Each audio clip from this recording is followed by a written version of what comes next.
Just a housekeeping note on the schedule. I have published a tentative end-of-the-year schedule that's in this spreadsheet. If you didn't get a copy, I was only expecting 10 people here, so, and he wasn't expecting a full house, so I emailed it. All the committee chairs, subcommittee chairs don't have one, I just gave one out. Just from a scheduling perspective, all the school stuff that was scheduled for 4/14 is now moved out to 5/4. And so we have a lot of warrant articles, more so this year than we've had in the past.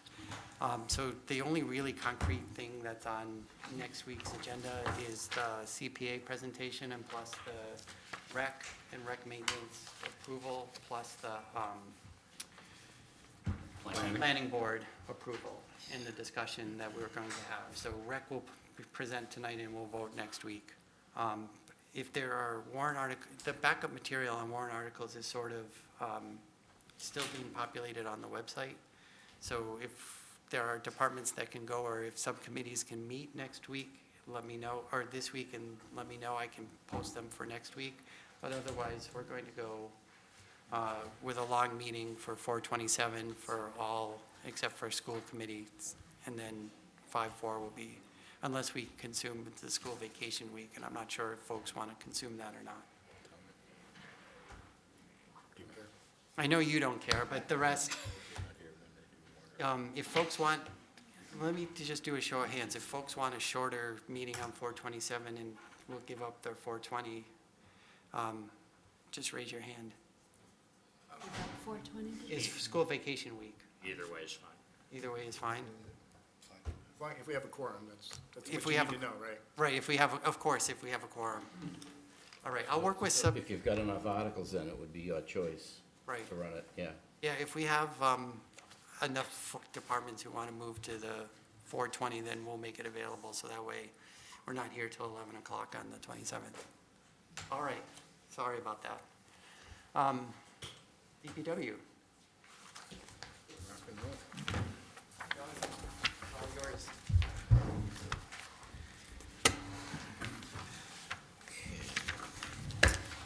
Thank you, Mr. Chair. So Sonia and I met with John Sanchez, Rachel Leonardo, and Tom Hayes on Monday of this week to go through the budget. It's a good budget. We have an overall increase of 2.2%. 2.1% is operating, 2.58 is in accommodating. The major drivers for the increase, water is a huge one. PFAS continues to cause us problems.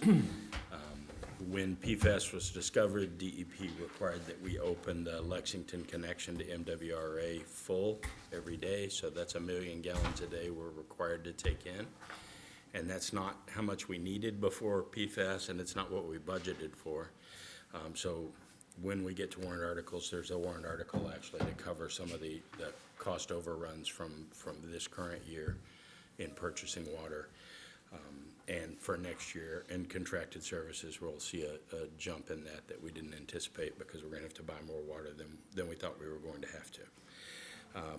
Solid waste disposal is up. We have closure of landfills and an increase in fuel costs. So the fuel costs are locked in on the trash pickup side, but they're not on the delivery to the landfill side, on the disposal side. And so we're seeing a little bit of an increase in the disposal costs. Just as a heads up, this is the last year of our trash contract, so we're going to have to plan for a fairly large increase next year, sadly. In general, the gas and diesel line items have gone up because of the price of fuel. That may be something we need to clear up also, because last week we talked some about fuel costs and that they're set. And I think for the town, they're set for the year for electricity and natural gas, but not gasoline and diesel. And I'm not sure that some of the other departments have an increase really from this year. So just something to keep in mind and look at. On the good side, we had a decrease in operating costs due to the LED lighting. and the decrease in water production. So we saved a little money by not producing. We spent way more than that by buying more from MWRA, but there is, you'll see a little bit of a decrease in some of the operating costs. The electricity savings are significant, so that's pretty cool. And so when you see the electricity and gas line item a little bit lower, it's because of all the new LED lighting. I think we finished that during COVID for all the buildings, and then Rachel got a grant, and so it all got paid for, and it was all free. So that's awesome. Rachel's our grant person. The other thing we talked about, the capital outlay is down, and that's mostly due to a decrease in requests. And as we kind of dug in on that, some of that is because we're still operating under a limit of $15,000 for capital outlay for individual capital purchases. And that, we're not sure if that's a Ways and Means rule or if it came through the selectmen, but anything over $15,000 has to go to a warrant article. And they can't buy a lawnmower for $15,000 anymore. So you're going to see a warrant article when we do those for a fence repair at the cemetery. And that would be something that normally they could just work into their capital outlay budget, and they can't, so it has to come as a warrant article. So at some point, this committee should consider, do we bump that up to $20,000 or even $25,000 to give them a little more breathing room and ability to put, there's tools that don't cover that or really small pieces of equipment. So, I guess we can keep hearing on those warrant articles, but another positive thing, the street light line item is down because we're making progress with paying that off. So, we borrowed, I think, was that a 0%? No, that's an actual loan. I forget what we're paying on this LED lights, but no, it was a regular borrow, so it was 0%. We're paying it down, and the street light LED program is working really well too, saving us a lot of money. So as we move on, there are some staffing issues. They're doing a reorganization to prepare for some future changes.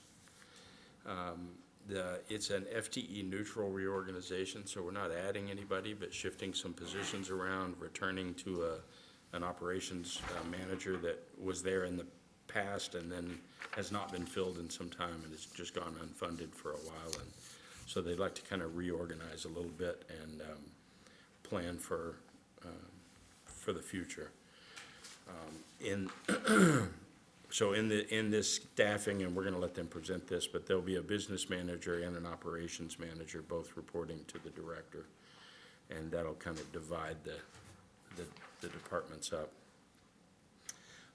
They're reducing water treatment plant operators from 7 to 6, which reflects the transition to MWRA, and they're also shifting some seasonal employees around this year through the various departments. So, Welcome, John. Thank you. Can you please introduce, and I'm sorry, I'm forgetting your name. Rachel Leonardo. Hi, Rachel. Hi. Please So, introduce yourself for the audience, and then, So John Sanchez, DPW Director. So I don't know if you want me to address a couple of the issues first or wait for questions. please go ahead and supplement what you want, and then we'll go for questions. So I want, the part I'll take will be about the DPW reorg.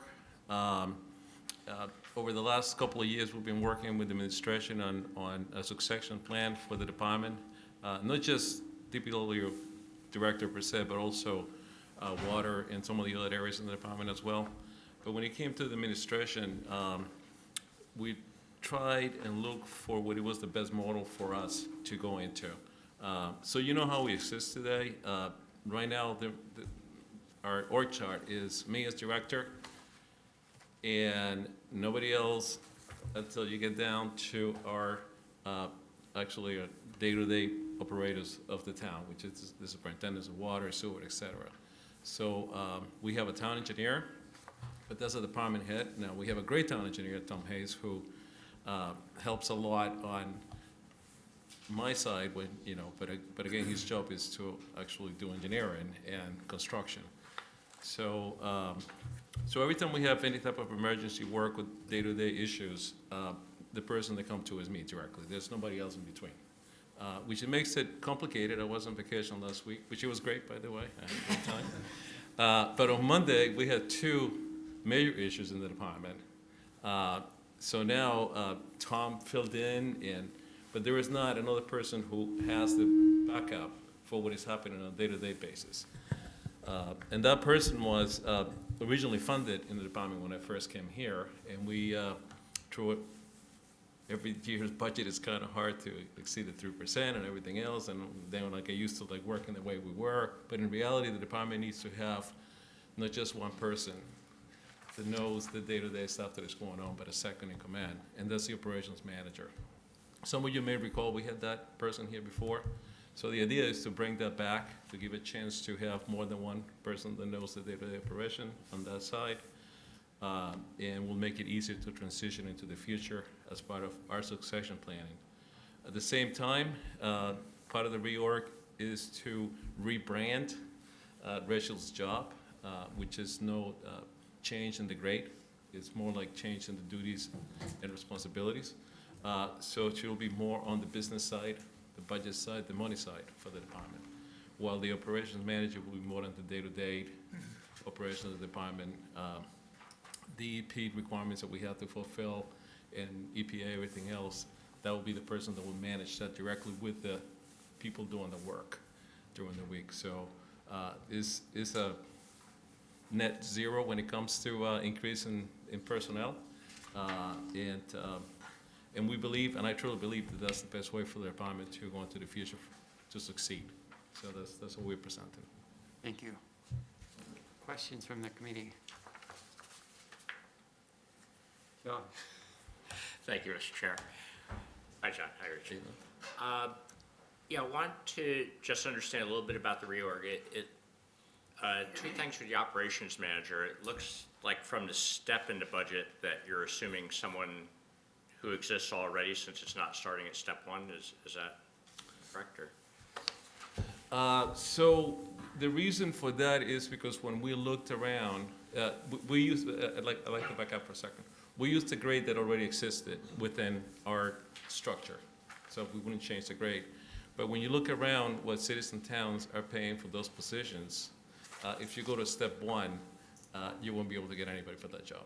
Okay, so that, You have to make that was it- to set the salary. Yeah, Okay. so if you look around to see what recently went out, Danvers went out, I think Wakefield, and I forget the other one that went out, and Melrose, that was the other one.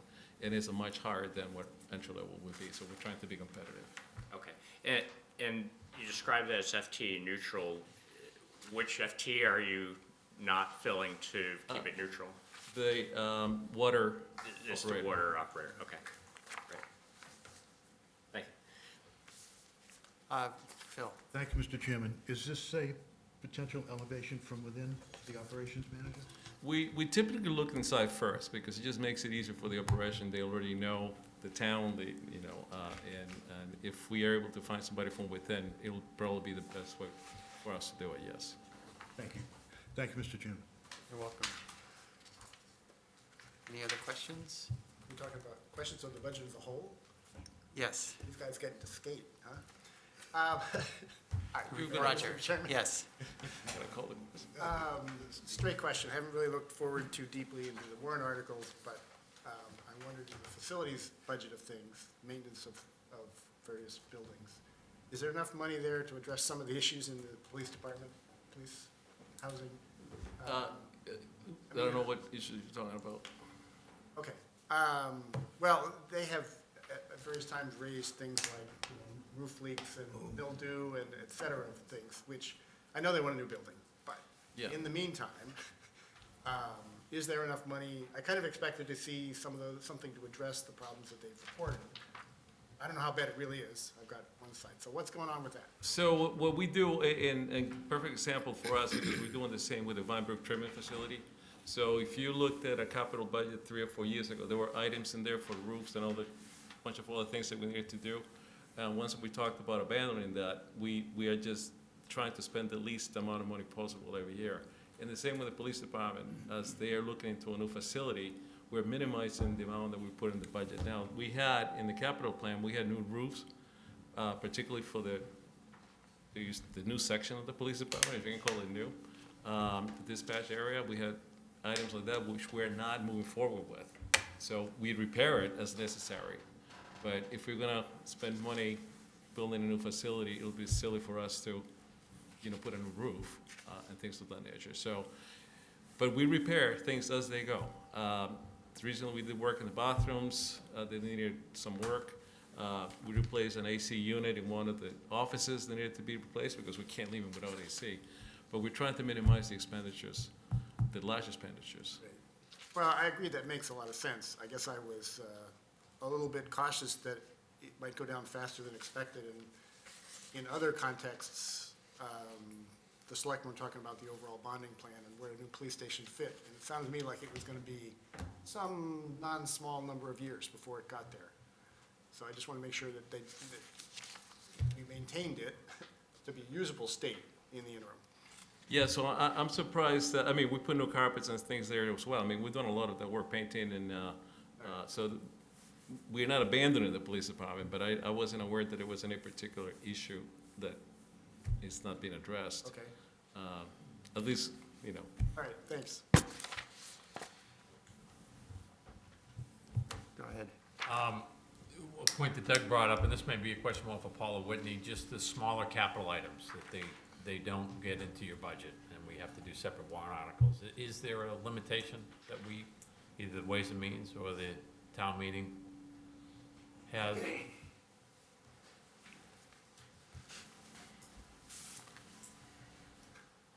I'm sorry, David, can you repeat the question? Sure, so, again, there's a lot of smaller capital items that generally are covered within the budget, and it sounds like there's a $15,000 stipulation that anything above that needs to be in a warrant.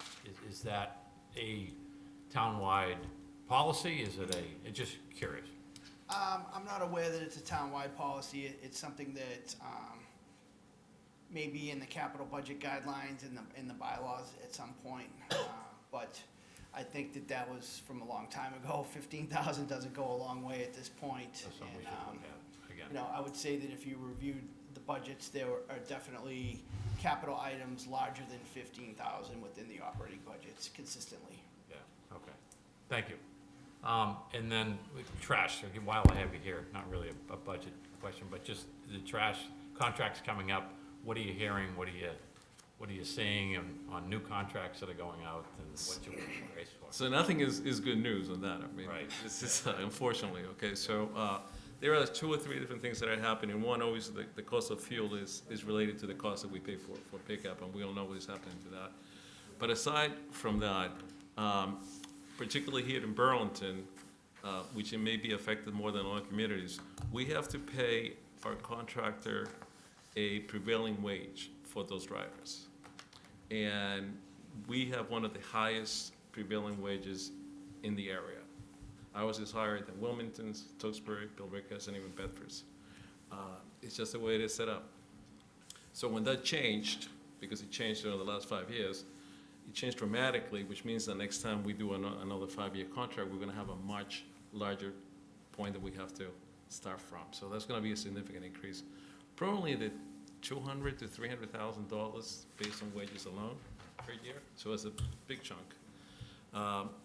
That's just a collection, the trash and recyclables. At the same time, we also, and you heard me talking about the issue with recyclables. China wasn't taking recyclables anymore. There is no, in Massachusetts, there's no recycling for glass anymore. Things of that nature have increased the cost of recycling. So we went from getting paid to dispose of aluminum and cardboard to actually having to pay. Now, thankfully, when we wrote the contract 5 years ago, we put a cap on how much we were gonna pay, and it was $60 a ton. And the contract is to expire in about a year. But that price went as high as $125 a ton. So the contractor was paying for the difference over the last few years. So what we see happening in the new contracts is haulers, like Republic Waste Management, Casella, they don't want to provide the service anymore. We're willing to pick it up and bring it to the facility and have cities and towns pay the facilities directly.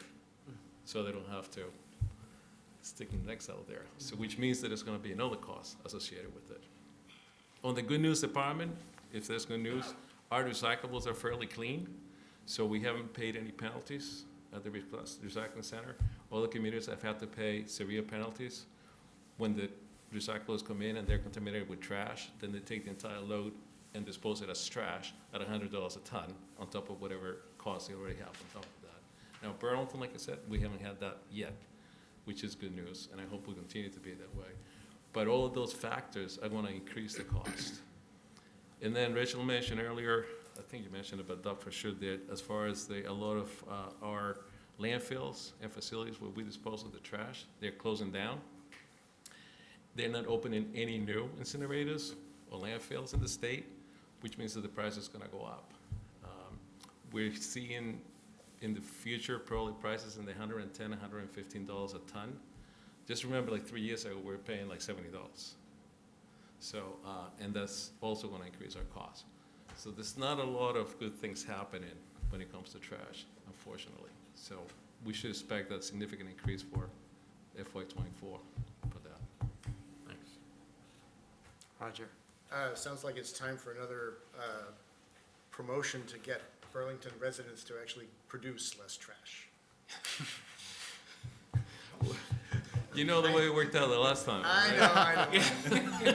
But they're gonna pay for it, one way or another. We all pay for trash refill, and we really appreciate that it gets done every week, pretty much. And so, yes, the things we can all do are just cut the amount of trash that we produce. Just ask them to eat less of the time. That has other benefits too. Mike. Thank you, Mr. Chairman. So I see for the operations manager, you were able to find 3 other towns that had recently offered a similar position. And was it kind of an apples to apples in your mind, the position in those towns to what Burlington's trying to do? Yeah, I know those communities. That, you know, one of them is, I mean, we have Melrose, one of them is Danvers, which I know very well and have a very similar structure than what we have here. And I have to say the position is a very hard position to fill and to maintain. I mean, just since I mentioned Danvers, I believe they have had probably like 3 in the last 5 years, 3 operations managers. It's difficult, but it's necessary. And again, they do fit sort of our mold. To an extent, our department runs very lean. If you compare us to even communities around us as far as administration, and you see how lean we run, even with that position, we'll be still leaner than even the community I came from before I came here and to Burlington. So, Do you know what we'd need to do to hang on to that position? Is there something that isn't working in other places that we could? well, right now, pay seems to be like the biggest thing. I mean, people are getting stolen from town to town because of pay. Gotcha. And I have been talking to the administration about that and how we need to address that, because it's not just those jobs that I'm going to say in jeopardy, there's other jobs as well that everybody's becoming very competitive in order to maintain the people in their jobs. Okay. Thanks. Frank. Yeah, thank you, Mr. Chairman. Just one simple question, John. Maybe it's clarification. So we're upgrading Mill Pond to deal with PFAS contamination. When does this upgrade, when do you expect that to come online? December. So that'll be in this upcoming fiscal year. And are there any materials that are additional, new materials in the way of chemicals or just materials in the processing plant to deal with that? That will need, yes, we will need to replace the filter media, whether it is GAC or resin. Is that a Every so concern? many months, so many years, you have to replace it. So the reason I'm asking is in the water treatment expenses and the materials and supplies, it's level funded, which would imply operating it the way we operated it the previous year, but that won't be the case. No, that's a very good point, Frank. What happens is the media should last at least 6 months. So since we're going to start at the end of the year, it wouldn't hit this budget. It wouldn't hit it. It will be the next budget. January to June, the materials that are there would operate, Correct. even though the plant's been upgraded. It doesn't require different materials? No, but they will be brand new. Oh, But, it's you part know, of, it's part of the It's part of the installation. construction, yeah. I see. So when you buy the car, it comes with the oil the first time. Now that you mention that, later on in the future, it might come with a battery. Okay, thank you. Okay. It's the only question I had. Any other questions? Chair will entertain a motion. So moved, Mr. Chairman. Do I have a second? Okay, so everybody's here except for Ed, so okay. And so everybody else, we can, unless you want me to roll all the votes. Yeah, yes, Mr. No. Jai is out. She's, Oh, okay. she's not at the meeting, Not yeah. able to attend? Yeah. I think you have to roll call, Do I? Yep. Then I'll roll. because it's hybrid. Because I was gonna, all right, We'll just David. blame it. Yes. I think you Frank. have one hybrid, one remote person. Yeah, all right. Gonna try and save us time. Frank, Yes, Brad, Yes. Megan, Yes. Doug, Yes. Sonia, Yes. Mike, Yes. Phil, Yes. Roger, Yes. Chris, Yes. Ed, Yes. Rob, Yes. John, Yes. and chair votes aye, 14-0. Thank you very much. Thank you. We have the accommodated accounts. Great. I thought we were done. Yeah. Yeah, don't go yet. Yeah. We like you. We don't want to see you leave. So waste removal is the first one I have. Accommodated accounts. We didn't actually talk about accommodated. We're accommodated, were we doing them today? I thought we were doing them separately. I thought we did them separate. We didn't talk about accommodated. So do you want me to, They can discuss them. I'm sure they. So we did, it's pretty much trash. So, so the number you see here reflected is contractual, We did. as far as the collection and also for the disposal. This year, the tipping fee is going to $93.60, which is, we have a 3-year contract. This will be the second price increase of a third one. So, and everything else remains the same. The tonnage estimated, we estimated a little higher this year, only because the last couple of years we always had a little bit of a buffer, but with everybody being home, our trash disposal has increased, and not knowing how long that will happen, so we increased the tonnage just to create that buffer again. Hopefully it's gonna go back. We normally run about 7,000 tons. If you see this year, it says 7,500. That's the reason. But other than that, there is no changes to the trash. and the total amount that you're requesting for that? That total is $2,322,124. Okay. Any questions on trash? Mr. Chairman, motion to approve. Thank you, Sonia. Second? Thank you, John. David? Yes. Frank? yes, Brad? Yes. Megan? Yes. Doug? Yes. Sonia? Yes. Mike? Yep. Phil? Yes. Roger? Yes. Chris? Yes. Ed? Yes. Rob? Yes. John? Yes. And chair votes aye, 14-0. So next is streetlights. So the good news on that one is, and Doug mentioned this, is that we are paying off our loan. And so it's the amount of the service is decreasing slightly, so we actually decreased the budget to reflect that. This budget has been level funded for well over 10 years. And that included us getting new LED lights, and there has been no change in that line item. And now the first change is actually going down, which is actually very good news. We all know electricity has gone up, everything has gone up, yet this budget will go down too. And the amount is $360,500. And are you still on the original LED lights? You haven't, how's the reliability of them? We had, every now and then, we have issues with lights, but it's a handful of them. Mostly it's when they get hit, meaning like a vehicle hits a pole. Sure. But we do go, every 6 months, we go around town just to see if we're losing some of them, but they're working really well. Awesome, thanks. Any questions? Frank and then Phil. thank you, Mr. Chairman, but related to that, so they do have a lifespan, though, the LED lights, and I'm under the impression they're pretty expensive when you replace the bulb, or the lamp, whatever it is. So what we see, very yeah, expensive. what do you call very expensive? A lot more than the sodiums or incandescents.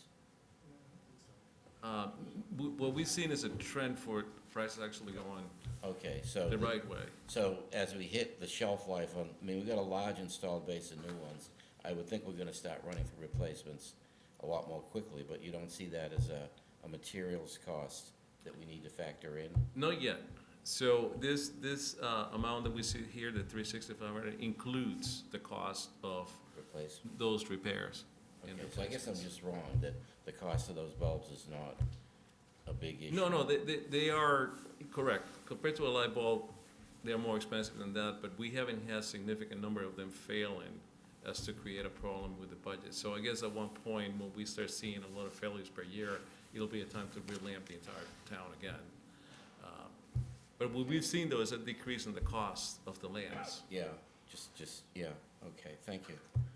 Phil? Thank you, Mr. Chairman. Refresh my memory, didn't we buy the entire town of streetlights, and that 360 is what we're paying the debt service on? Not quite, no. So what happened is, the town had purchased all the lights, which at the time, I think they must have been high-pressure sodium. I wasn't here when that happened, but, so we had high-pressure sodium lights all throughout town, and about, what it seems like 5 years ago? Is that about 5 years, Paul? At the time, it was costing us $360,000 to maintain everything, to repair, to replace, to fix, including traffic lights. 5 years ago, we came up with a program and we got a lot of grants. We replaced all of the lights, and with the electricity savings, we're paying for that alone. So with no changes to the budget, we're paying for those lights. Okay, so the loan was to buy the lights, so we didn't pay rental anymore to the electric company? No, that had already happened prior to. Okay, all right, The loan was to replace the high-pressure sodium to LED. thank you.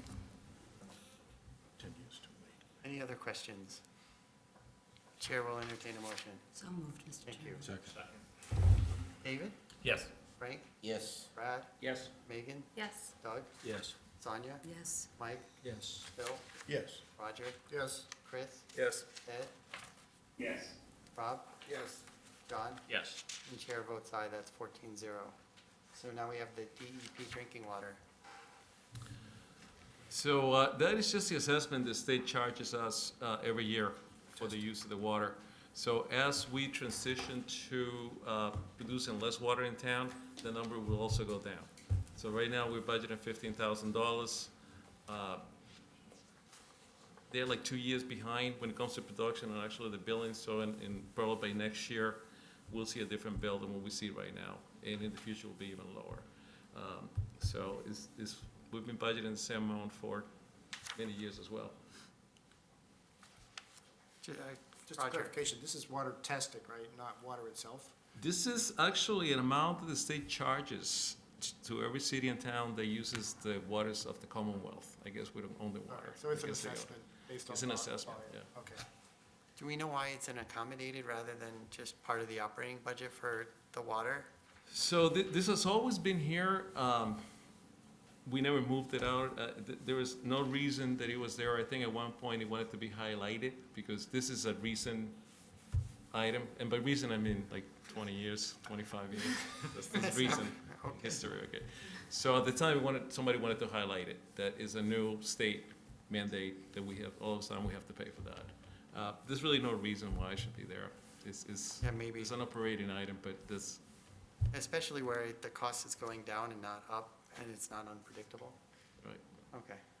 Chair will enter, oh, Can you make a note to ask them to see if they can just move into the budget? yeah, I will do One that. less thing that doesn't really need a separate examination. Right, or a roll call on my behalf. Okay, chair will entertain a motion. Motion approved. Thank you. Thank you. David? Yes. Frank? yes, Brad? Yes. Megan? Yes. Doug? Yes. Sonia? Yes. Mike? Yes. Phil? Yes. Roger? Yes. Chris? Yes. Ed? Yes. Rob? Yes. John? Yes. And chair votes aye, that's 14-0. That's it, thank you. Can we go now? Yes, you can go. And John, Thank you, everybody. are you good, you're not gonna come back, right? No. Of course. I love this place. in your dreams. Good luck on your retirement. Thank you, everybody. So, Youth and Family Services is next.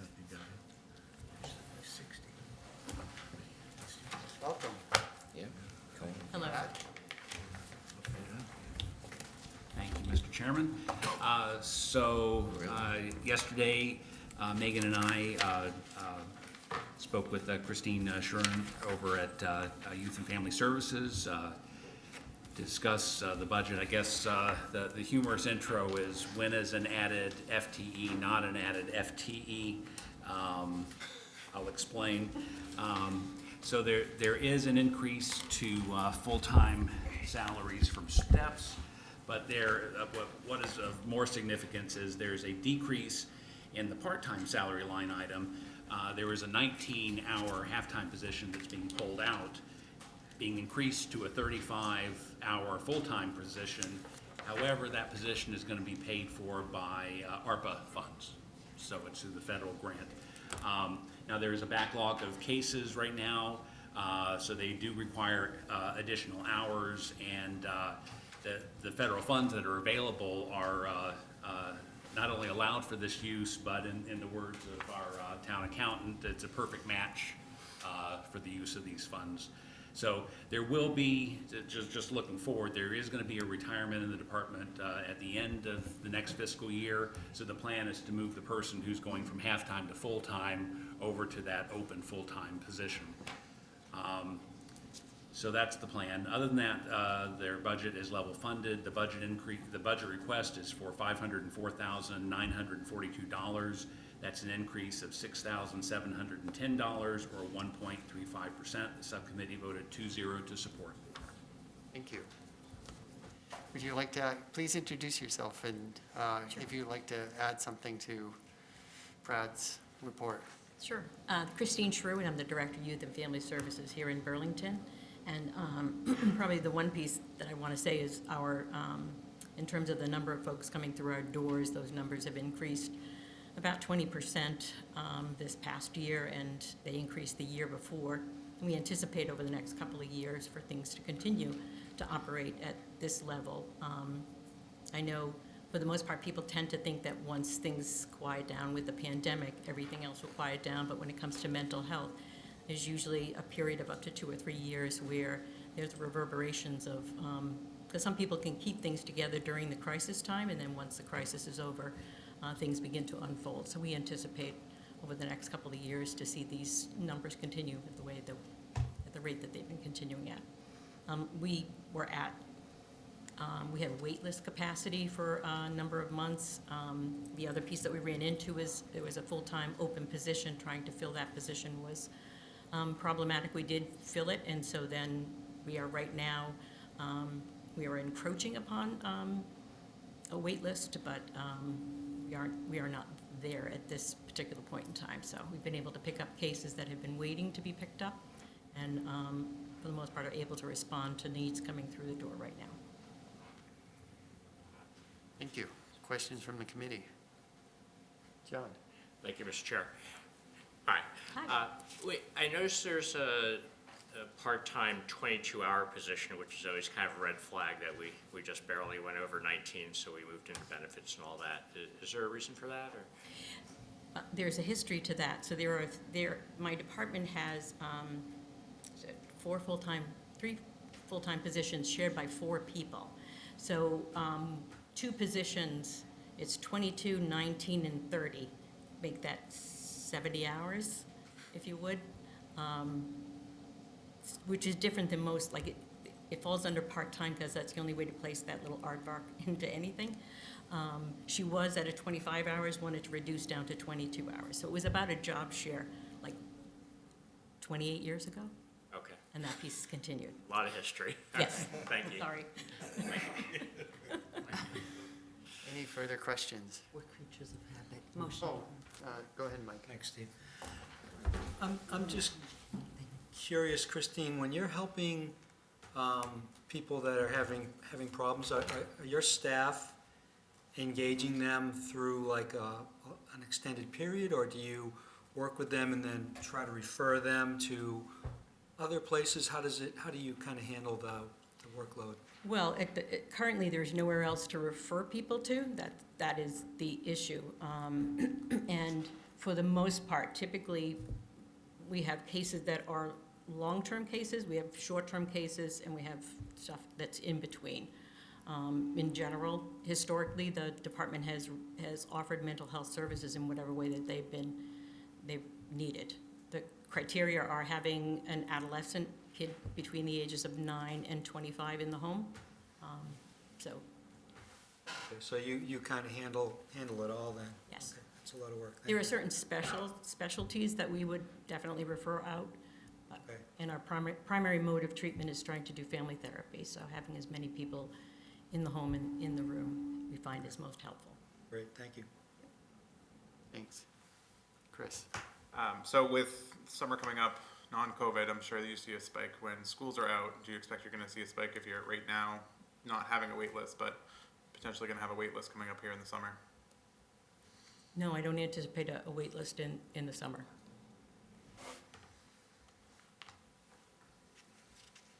Chair will Could I say thanks to the ARPA funds? Mr. Chairman, motion to approve. Thanks, Sonia. Second. Thanks, John. David? Yes. Frank? Yes? Brad? Yes. Megan? Yes. Doug? Yes. Sonia? Yes. Mike? Yes. Phil? Yes. Roger? Yes. Chris? Yes. Ed? Yes. Rob? Yes. John? Yes. And the chair votes aye, so that's 14-0. Thank you. Thank you very much. So we have the debt principal and interest, that's next. Thank you, Mr. Chairman. So you received a couple of handouts. There was a presentation that the administration made to the selectmen on Monday night. I don't know, maybe some of you might have tuned in for that. But the presentation is part of the package that was sent around, as well as a kind of an overview memo. So the number for this year is $7,605,697, or a 12.2% increase. This is different than the number that was put in the budget book by a little bit. It had to do with some refund, but Paul has confirmed, or John's confirmed that that's the number that's printed in the memo. They put together a very nice 10-year plan, but it's hard to predict a lot of this. Some of the big points that were discussed, that Frank and I dealt with. Next year, it looks like if things get approved, that there'd be 3 things being added to the bond schedule. That would be the public safety communication tower, our biannual roadwork, paving and sidewalk, and then the MWRA, small MWRA piece, non-tax support piece. So those are being added and basically driving the increase. There were also some bands that are turning the bonds this year. So the bigger thing to look at is, the budget as a whole, when you look at debt services, you want it to be smoothed out as best as possible, so you're not getting these spikes up and down. So historically, we've been on the lower side of that, as a percentage of the overall budget. So this year, certainly, we've gone a little bit higher to the 5% range, but we're a AAA bonded community. You want that range to be in the 4 to 8% range. And we've got a lot of items that are on the schedule that are gonna be coming up. So it's a matter of how do you make that smoothing process all the way through. Well, the priority right now, what's the furthest along is the Fox Hill School. So once we get a determination on that and the approval and what the numbers are gonna be looking like, then some of the things can again continue to get filled into that spot. So again, the 10-year budget is well thought out and planned, but it's not something that's etched in stone as far as this is when things are getting done. The police station, Fox Hill, obviously school, MWRA completion, so there's a lot of the HVA system at the high school, there's a lot of big ticket items, not to mention PFAS that came up unexpected, that's 15 million that we've got to work into the schedule. So there's a lot of planning that they do as far as making sure that these don't become a budget buster in a single year, and trying to make that process run as smooth as possible. So we kind of went through all the projects and discussed that 10-year plan. But for this year, the number as far as what's being added, what cash we have, which we'll have that discussion later on, looks to be a reasonable schedule. So the subcommittee voted 2-0 in favor of supporting. Thank you. Paul, John, would you like to add some comments? I think David did a great job of describing. Hopefully, I know some of you tuned into the presentation at the select board meeting the other night. I know there's a lot of questions about debt, so why don't we just open it up to questions and we can sort of work through it that way. Sounds good. Questions? John? Thank you, Mr. Chair. Yeah, I was curious about two things. The PFAS doesn't show up in the schedule until FY '24. Is that under a ban right now, or how is that being funded, given that we've already been building it? Yeah, we would be using temporary financing until we do the full bond. Okay, so I'll just make a point, John, where they show up in the summarized, the simple summary is when we're gonna start paying back the bond. So we'll short-term borrow that for a couple of years. okay. And just the other thing is, we're hopeful to get some type of federal infrastructure money to hopefully offset it. It's one of the key areas for the federal infrastructure bill from President Biden is, water, sewer type infrastructure. What we're seeing right now is a lot of the money's flowing to the state revolving fund, which may allow us to borrow with 0% interest. We were hoping for a little bit better than that, for actual money to offset the project. That has not materialized yet, but a lot of these programs are still rolling out at this point.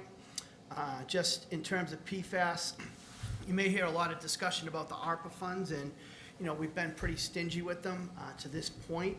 And one of the reasons are that, a lot of communities got the ARPA money and it was like free money, hey, let's do a lot of cool things.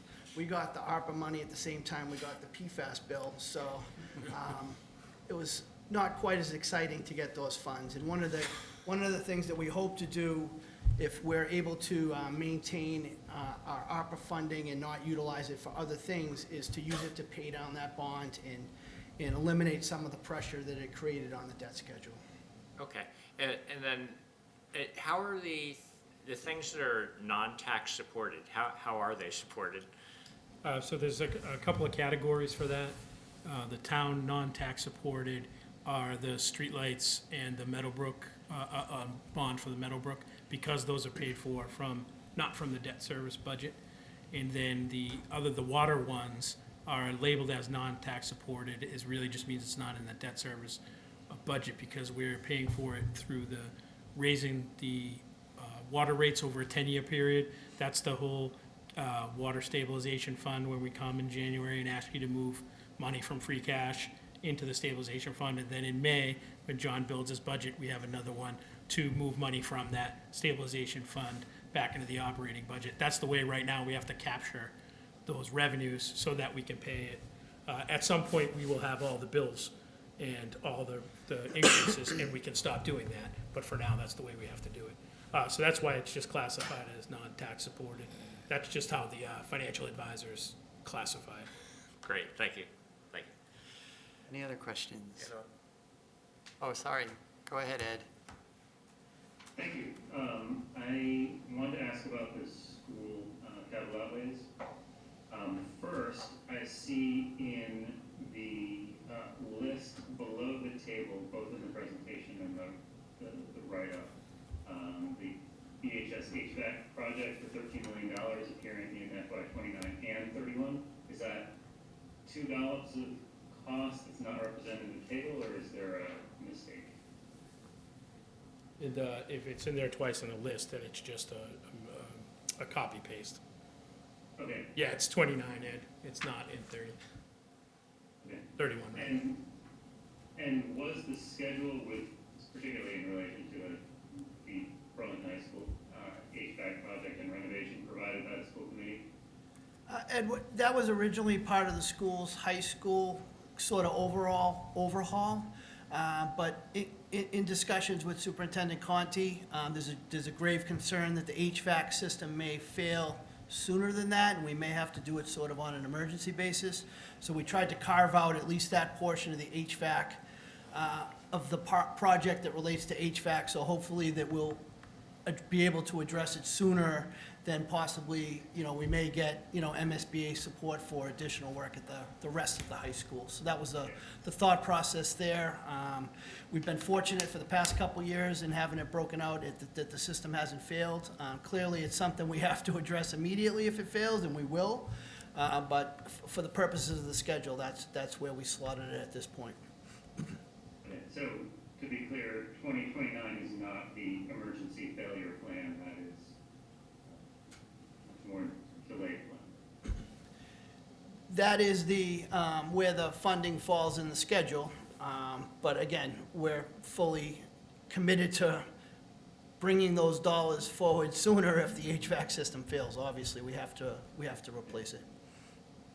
Do you have any thoughts on the latest information I've heard, which is that the complete renovation of the high school would be inextricably linked to that HVAC full renovation, because of the cost would necessitate bringing the entire high school up to code, and the total cost would be quite a bit larger than what we have there. I don't believe that we've had that opportunity to be updated by the schools on that information, but we do have, Superintendent Conti has reached out to schedule a meeting with us in the near future to discuss that, I presume. Thank you. Thanks. Any further questions? Chair will entertain him. Thank you. Second. Thanks. David? Yes. Frank? Yes. Brad? Yes. Megan? Yes. Doug? Yes. Tanya? Yes. Mike? Yes. Phil? Yes. Roger? Yes. Chris? Yes. Ed? Yes. Rob? Yes. John? Yes. And the chair votes aye, 14-0. Now we move on to Historical Commission. Thank you. That's delayed for 3 weeks. Okay, that's right. So Town Clerk, thank you for the reminder. Certainly.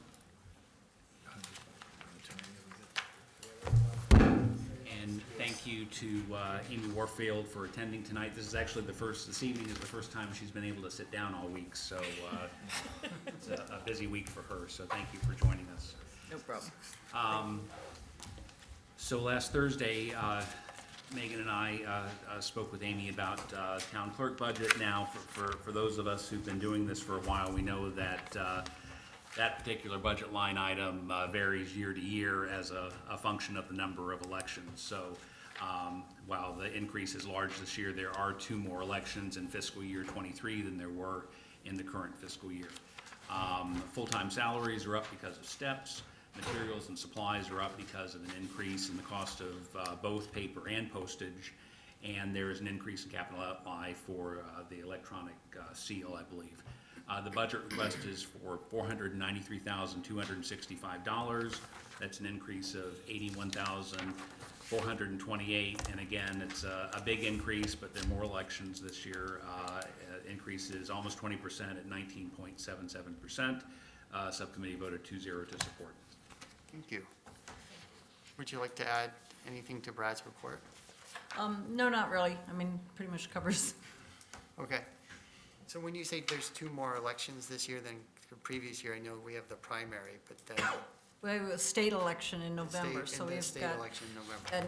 And the major difference is the one election we've had, this current fiscal year is a town election. So those are substantially less expensive. And this is also to include my estimation that we will have legislative early voting for at least 1 or 2 weeks, which will entail weekends. So I've got to pay overtime and that kind of stuff for my staff and custodial staff and those types of things. So they're just, the September, November elections are usually 2 to 3 times the cost of what a town election is. So, and I'm just, again, estimating that we are going to have to do early voting. Thanks.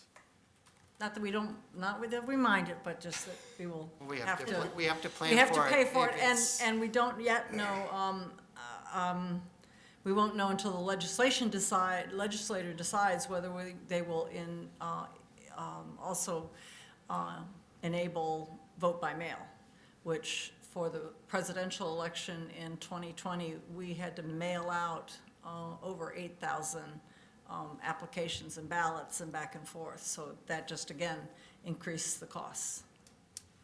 Rob?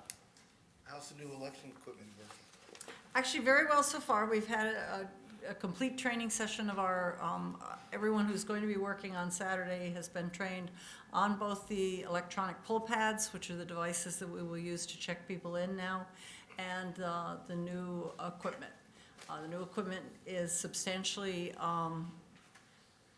not really faster, but better, you know, it's more fine-tuned than what we had before. So I'm going to be interested in seeing how that, in the big scheme of things, enhances what we can do. But yeah, it'll be fun. Only I can say that. You know, one of the big things is the electronic, what their brand name or whatever is called, poll pads. So people will be able, if you've done early voting, we've used them there, but now we've been able to use them for regular elections. So people will be able to come in.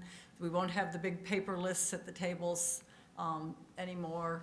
They'll use this device, and Massachusetts, you're not required to show ID, but if you want to place your driver's license on the little reader, it will pull you up as a voter instantaneously.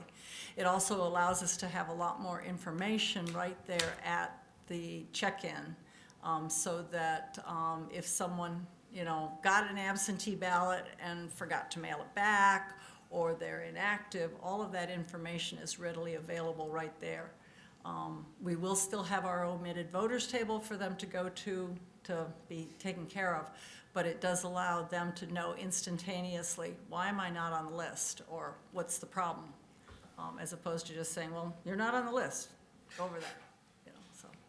Thanks. Any further questions?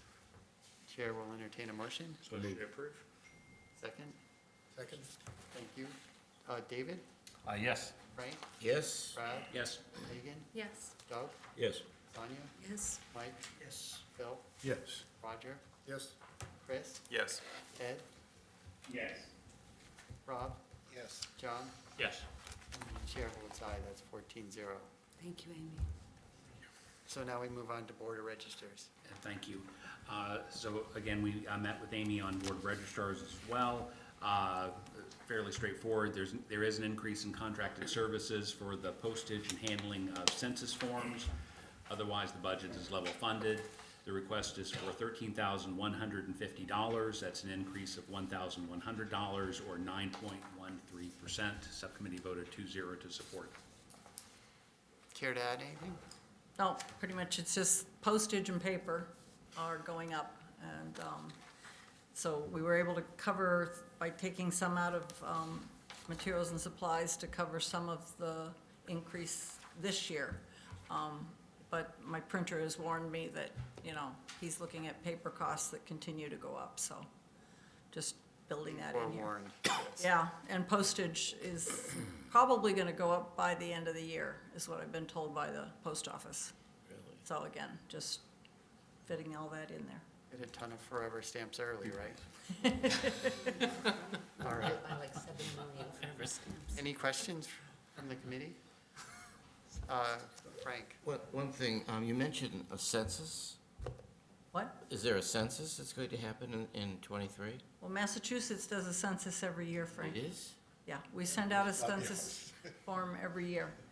Oh, That's how we Have you put not out been our filling street. yours out, Frank? You might not be on the, Maybe he's not on the list. yeah, he might not be a voter because he hasn't sent it I back. have someone else in the household. It's checking. It's due in January.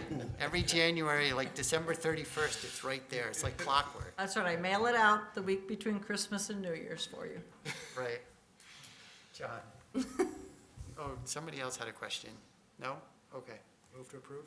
Thank you. Second. Thank you. David? Yes. Frank? Yes. Brad? Yes. Megan? Yes. Doug? Yes. Tanya? Yes. Mike? Yes. Phil? Yes. Roger? Yes. Chris? Yes. Ed? Yes. Rob? Yes. John? Yes. And the chair votes aye, that's 14-0. Thank you. Thank you. There's just one other thing I want to say to you all, because I know you guys all have lots of subcommittees, but I really do want to thank you all for being very timely with getting your agendas in and getting your minutes in. It's the other part of, one of the other part of the jobs that we have in the office. And we were talking about it, that all of your subcommittees and your committees are usually very prompt at getting all of those pieces and parts in, so I really appreciate that. I want to say thank you. And thanks to Kristen for handling all of that paperwork for Yeah, us. she will come and find you if you don't do it, but she Yeah, says pretty- they're all pretty good. She has in So, the past. Thank you so much. And just a reminder, there is an election on Saturday, so please get out to vote. Yes, thank you very much for that, too. And there's a census in January. Yes, if you haven't returned your, Return your census, you may not be on the voting list. and please return it as soon as possible. Don't worry, yours was filled in. All right, so now we have Board of Appeals. So, this is, a few years ago, we collected all of, we attempted to collect all of the recording secretary budgets that were floating around in separate budgets and brought them into one. But not all of them were under the town administration, so we have recording clerk for Board of Appeals. Board of Appeals is its own entity, so they're still broken out. For the third year in a row, Town Hall 2 was cavalierly not met to discuss this, but there really is no need.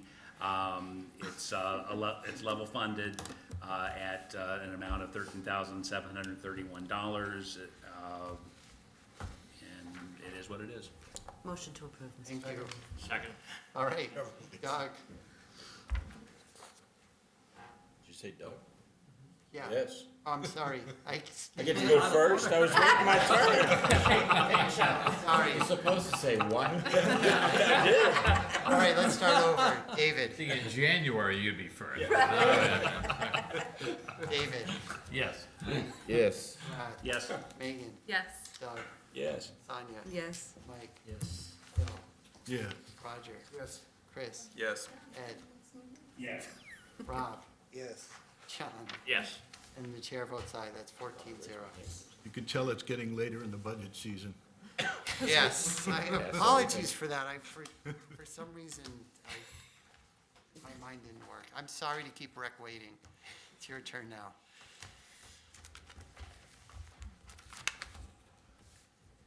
We need more chairs. Now I think it's Doug's turn. It is. Now you can call me, and I know why. I won't be confused. I do have just a handout, just something that our department put together, talks about our department throughout the year, how we, rank, or not rank, but how we compare nationally and regionally, but it was something we put together, so I'm gonna hand out some on either side. It just gives a snapshot of the department. You can pass it. Thank you, Mr. Chair. So, this was I think I wasn't here the meeting that Rec was supposed to present, but I think Sonia relayed the fact that it was a tough meeting because we're so supportive and feel so supportive of Rec. But we spent a lot of time talking. As you know, one of the big parts of this budget is going to be requesting a position. But we'll overview the budget first. It is within guidelines, so they have an increase of 2.27%. Interesting, they have a 29% decrease in contracted services because they've stopped printing and delivering the brochures. It's made available online, and that seems to be very successful. If someone requests it, they will print one in black and white in the office and provide it, and they do print about 75 brochures in the office.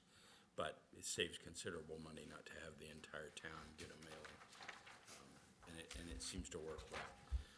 There's a 67% decrease in the transportation line, because last year, if you remember, in town meeting, we approved the purchase of a van.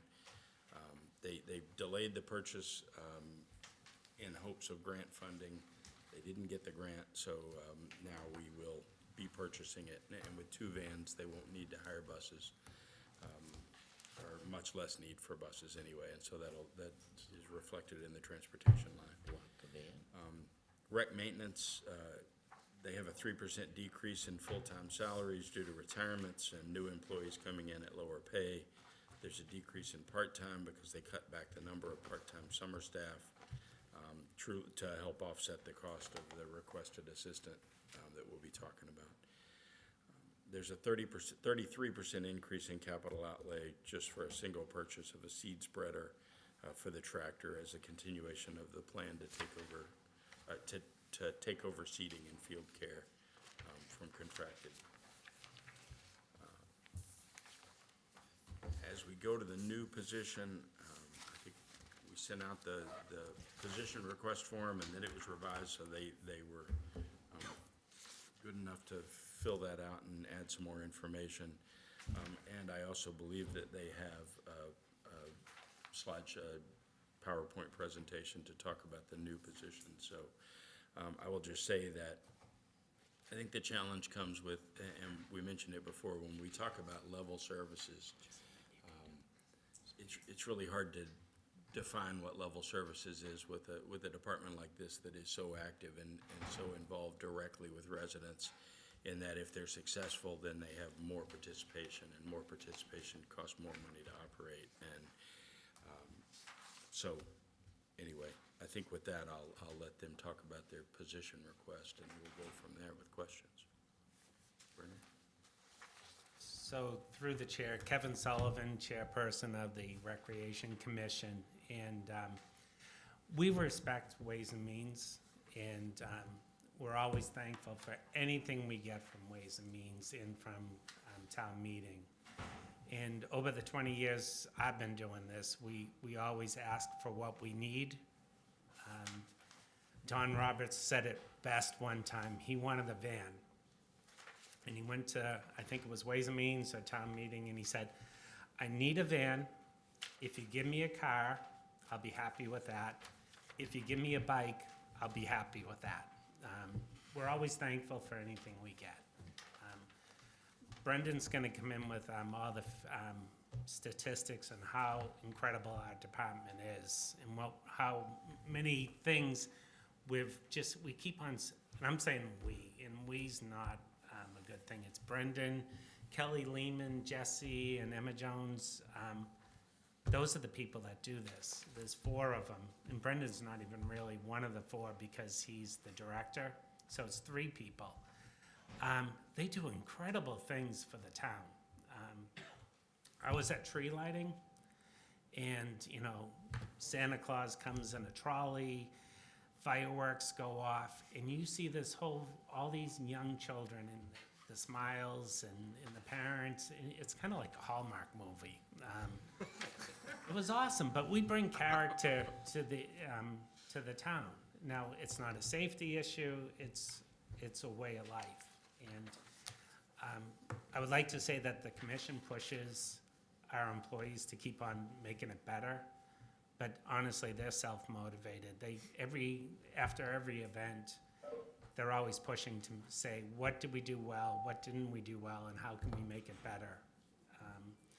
Celebrate Burlington started out with a muscular dystrophy carnival. Bill Bedreau made it into Pride Day, and Kelly Lehman and Brendan, it's Celebrate Burlington now, and it's an incredible event.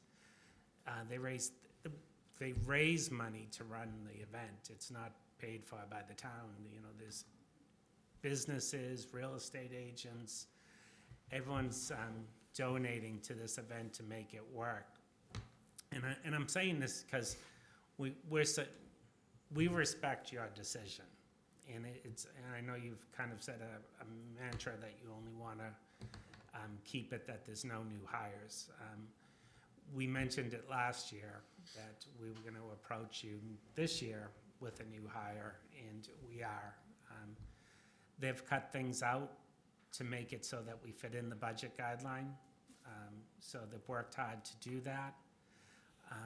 In the beginning, I asked them, are we going to get more out of this? In their first statement to me, which was, we're hoping just to be able to keep things going the way it is, because as Brendan will point out, they just keep on doing more and more, and they're just giving these great programs, events to our residents, and they need help, and they're asking for an extra person. So we respect your decision in the end, and we'll follow. We've always been team players, and we're going to follow your guidelines in the end. This is what we need, but we'll do our best with whatever you give us. That's just the way the rec department works.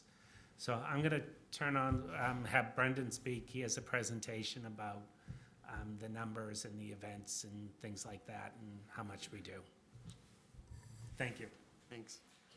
Frank? Yeah, Mr. Chairman, before they go into that, I just want to make sure that I've got the right picture here. So your overall budget is coming in at 2.27%, right? And you made room by moving some parts around to cover the salary of the FTE request, is that right? Yes. Were any positions reduced to do that? Well, part-time, So the part-time Yeah. positions, okay, so, and that 2.27, okay, so let's, I just wanted to make sure I had that right, because that's a pretty remarkable adjustment to be able to do that. Did all of the decrease in the what was cut come from the rec department, or was some from the town side as well? It was just all from the rec? It was all within our budget. Yeah. Okay. Well, the other thing, you also had a decrease because of some changes, right? Right, so. You had a retirement. Yeah, we'll talk about it a little later too, but I can answer that now. So Brendan Egan, Director of Parks and Recreation, just to answer that question, we did have a retirement on the maintenance side, and it caused, people to move up in positions. They were making less than the people who, we promoted from within. They made less than the people before them.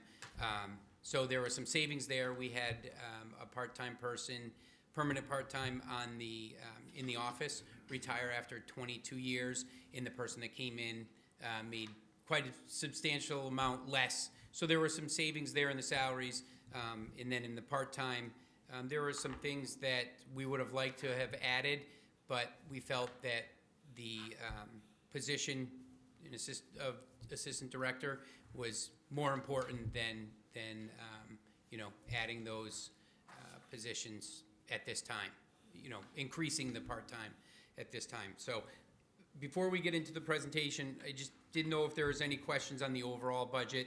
There are some large decreases here number-wise, and they aren't significantly large dollar amounts. So if anyone had any questions on those, I can answer those. But I'm sure everybody wants to get into the assistant director position in our justification for it.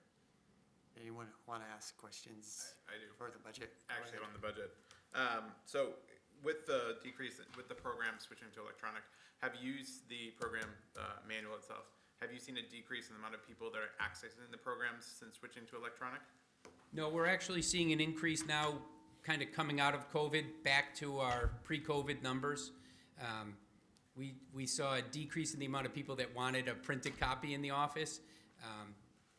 The first time, I think it took people by surprise. Wait, I'm not going to get that nice glossy catalog, but at $14,000 a year or $16,000 a year, it didn't make sense, and people didn't want to touch paper at the beginning of COVID. We were going away from it anyways. It was the perfect time to fade it out.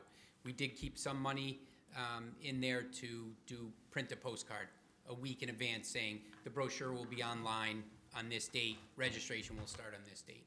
So, have you thought at all about trying to do that in different languages, because not all of our community is English speaking, so a way for them to be able to access these great programs? Yes, so we have had some discussions with Indian Americans of Burlington about having the brochure translated.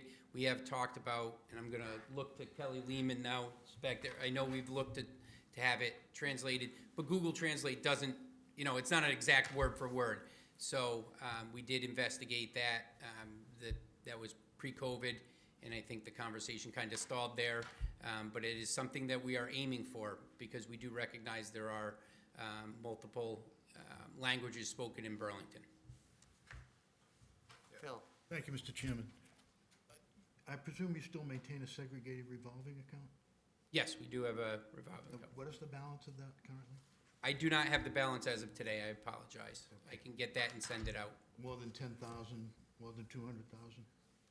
I would say right now it's probably a lot of it's reserved. Our last report, we had unreserved of 34,000. In the overall, Kelly, do you remember off the top of your head, was it 100 and? 221. So. Thank you, Mr. Chairman. Thank you. Thanks, Phil. Yep. But of that, that money's set aside for the programs that are running currently, the majority of it. So I will get into the, sorry. John has a question. I got one too. And then Roger. Okay. Evening. There is one line item that was kind of big that could use some explanation. The part-time staff salaries at $250,000, it seemed a little vague. How many people are we talking about, and what sort of rate are we assuming? The overall, for the entire budget? Not one specific department, not the program division or the maintenance I'm looking at the 630 rec director salary breakdown, and the breakdown in part-time just has, it has the clerk, and then it has part-time staff salaries at $238,000. Okay, that is, it includes, we have a breakdown list here, a lot of our youth programs, youth basketball, custodians, we pay for Club Simon, I'm sorry, not Club Simon's, I have my list here. Middle school parks, Park Place. Park Place is a free program. It's that traditional summer program. Program administrator, which is a part-time person that assists the programming department but really focuses on fitness, and that's a split between revolving and part-time. It has a summer program administrator. We have a person that is our eyes and ears in the field in the summer, and that position is another split between revolving and part-time. We have a part-time recreation therapist to assist our full-time recreation therapist. We have inclusion programs, so our programs for people with a disability. We are paying, the town is supporting that through the part-time. And then some other programs under that, specialized programs and Saturday programs for the same population. So those all make up our part-time. Do you just have a rough idea how many people that would involve, or?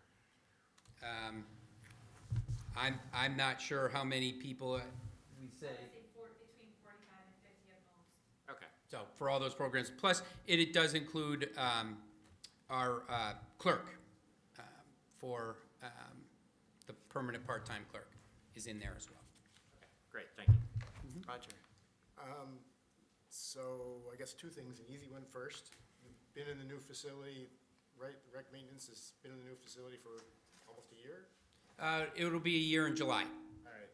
So are there any, I assume the morale is higher and people are really happy, but is there any reflection in the maintenance costs and associated with having a new facility? Is this sort of well put together?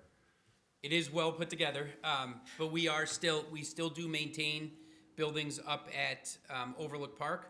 We are in the long term going to keep one for storage, for smaller equipment off season, so it doesn't have to be in the larger facility. But currently, we are using that for some storage as well, because the metal building, because DPW is storing their large sanders in our building. They have to be heated, stay in a heated environment because of whatever they use to treat the roads, the liquid there that they use has to be heated. So they have their 10 vehicles down one side of our garage. We have all of our trucks on the other side. We've moved out the seasonal equipment to store up at the garage.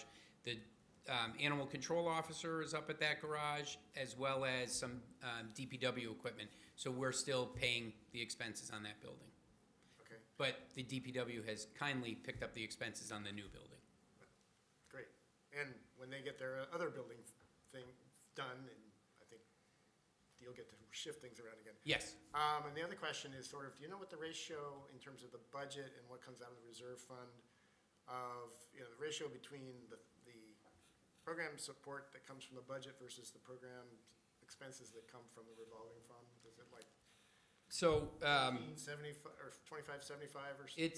we try to keep it at 75, 25, some program, it depends on what the program, some if we had, some of the popular programs, middle school parks, if we didn't have the support from the town, we wouldn't be able to run that program because the cost to go on the trips in the summer and to do the activities they're doing, people wouldn't be able to afford to register for the program. So we're about 75, 25.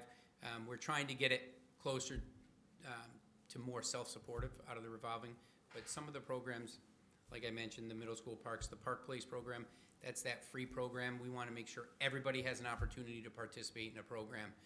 So a lot of towns have gone to charging for those type of programs, and we've been able to sustain the current model without charging. We think that's the type of service that, allows everybody to participate in a program. Yeah, that's good. I just wondered about the average. I know some things. Yeah. Some things pay for themselves and others really don't. So Correct. Thank you. Which way is that, 75, 25? Oh, 200,000. 75 Budget. revolving, 25 town in a lot of the programs. But some are closer to 50-50 too. Wait a minute. I thought you said in the revolving fund, it was a couple $100,000. Yep. And So this budget is what, 600,000? So that's the opposite of 75, 25.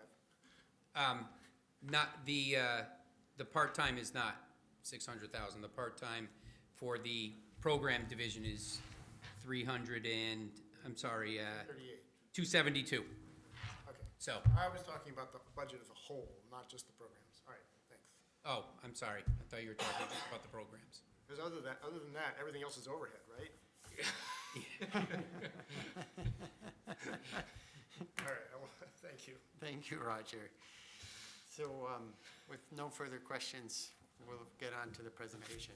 Excellent. Thank you very much. And I want to thank you for taking us a couple weeks after we were originally scheduled. I appreciate the accommodation there. Yeah, no problem whatsoever. Thank you. So, as you know, the Parks and Recreation Department is a customer service-oriented department that provides programs, activities, and events for people of all ages and abilities. There is a need for an additional position to ensure our department can continue to provide the level of services the community has come to expect.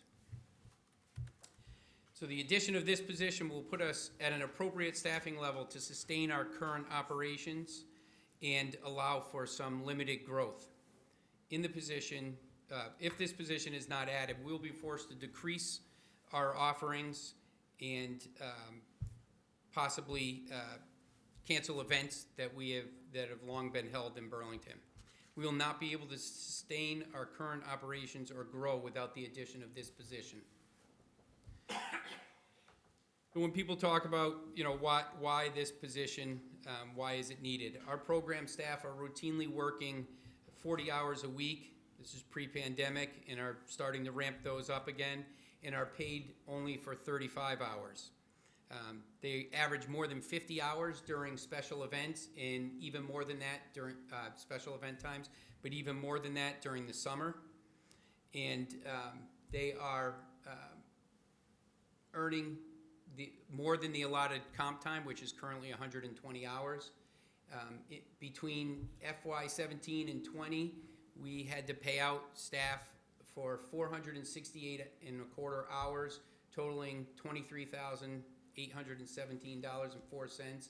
That was hours above the 120, so that got them back to accumulating only 120 hours that were allotted. The current overtime budget would not be able to sustain the number of hours worked in a year. And our unfunded liability, if our staff decided, the 3 staff people, program staff, decided to find another job because they were burned out or leave, we would be responsible for approximately $17,426 to pay them for those hours up to 120. We would also be responsible to pay someone else to pick up the slack. So we would be paying overtime for those as well.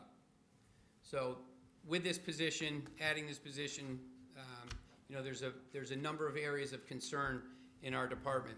We are struggling to maintain the current level of programs and events. And as Kevin mentioned, when we complete a special event, there is that rehash of how things went, the review. And one of the first things everyone says is, can you believe the number of people we had at that? Or I got the comment, what are you guys gonna do next? That's the common theme. What's next? What's next? What's next? I So- apologize for that one. Sometimes it does come from Kevin, yes. Burnout of our staff is a major concern. And as you heard John Sanchez earlier talk about, it's a competitive market out there. And we don't want to burn out our staff and have them go look somewhere else. We have a very creative program staff and a very energetic program staff. The residents' demand for use of technology requires more time and support from our staff. There is an increased need and demand for digital marketing.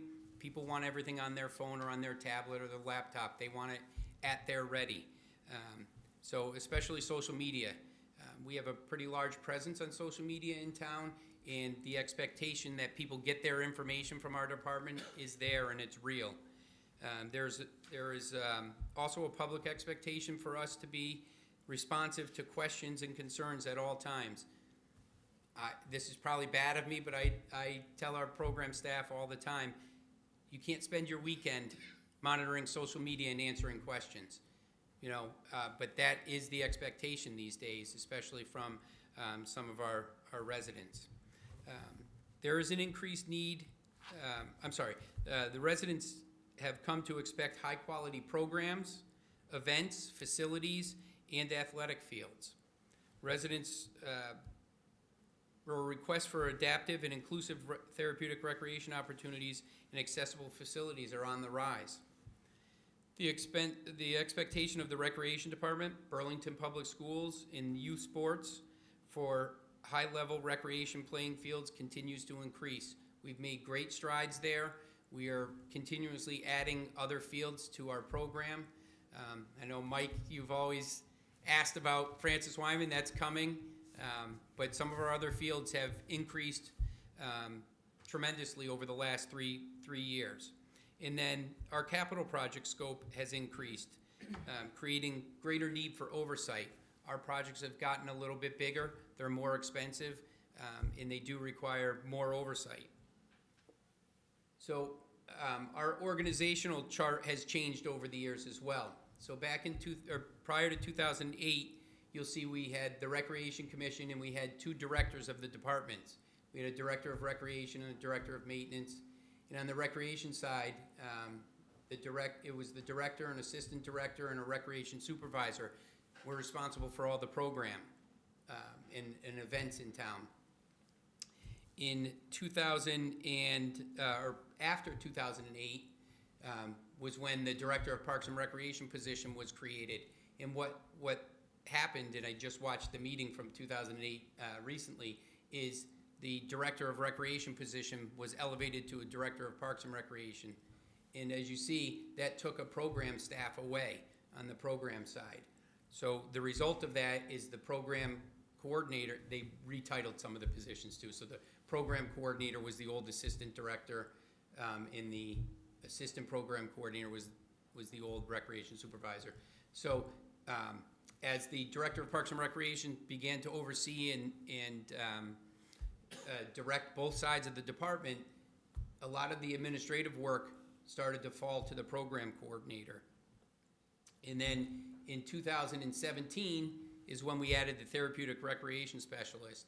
That was something that was needed for a long time. This person was responsible for reorganizing existing programs and adding and developing new programs to meet the community needs.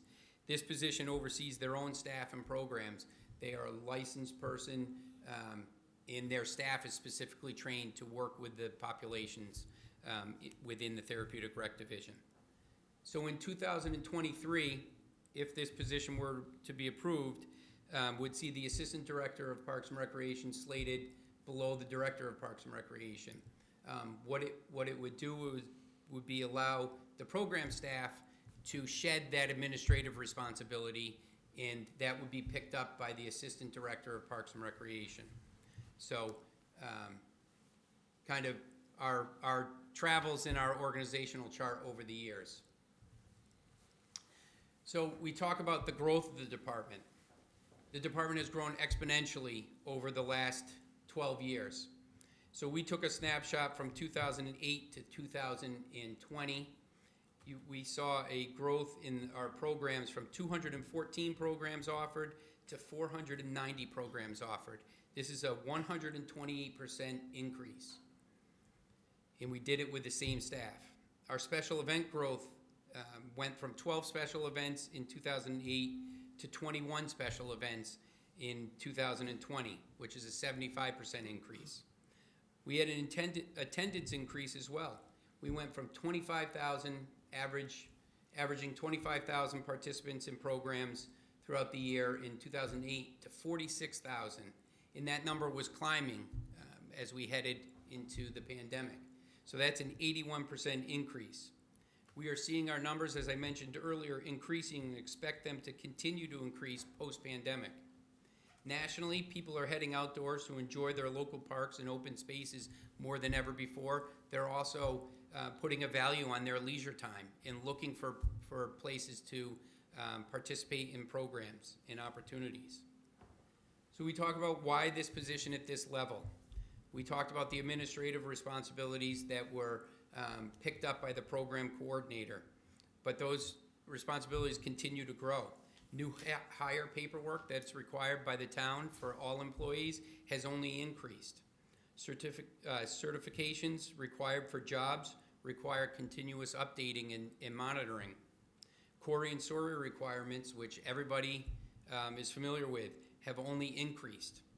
Employment contracts with vendors, including liability insurance information, require constant tracking. That's something that we've taken on even more. I will have to say we weren't great about it 10 or 15 years ago, but it's something that's required that requires a lot of time and tracking. Procurement paperwork requirements have increased, as well as larger capital projects, as I mentioned, require more project oversight. Our social media presence requires continuous updating in time. This position would also help eliminate duplicate services between our divisions, including monitoring certifications, developing appropriate professional development opportunities for the staff, which is very important, and ensuring new hire paperwork is complete. This will also help return the program division to a full staffing level. We will take the administrative responsibilities off their desk and allow them to focus on programming and events. Since 2008, we basically lost a position on the program division, and we've had significant increases in both programs, enrollments, and special events, as you saw. This position will assist in the oversight of the department functions, including license and certificate compliance, research and development of professional development opportunities, and compliance with applicable health and safety standards. The position will assist in establishing program fees and pricing strategies. They'll be assisting with reviewing expenditures and receipts, monitoring them against budget appropriations, and preparing and processing forms and financial reports as required. They'll assist in the development and oversight of capital planning and project management, including short and long-term planning.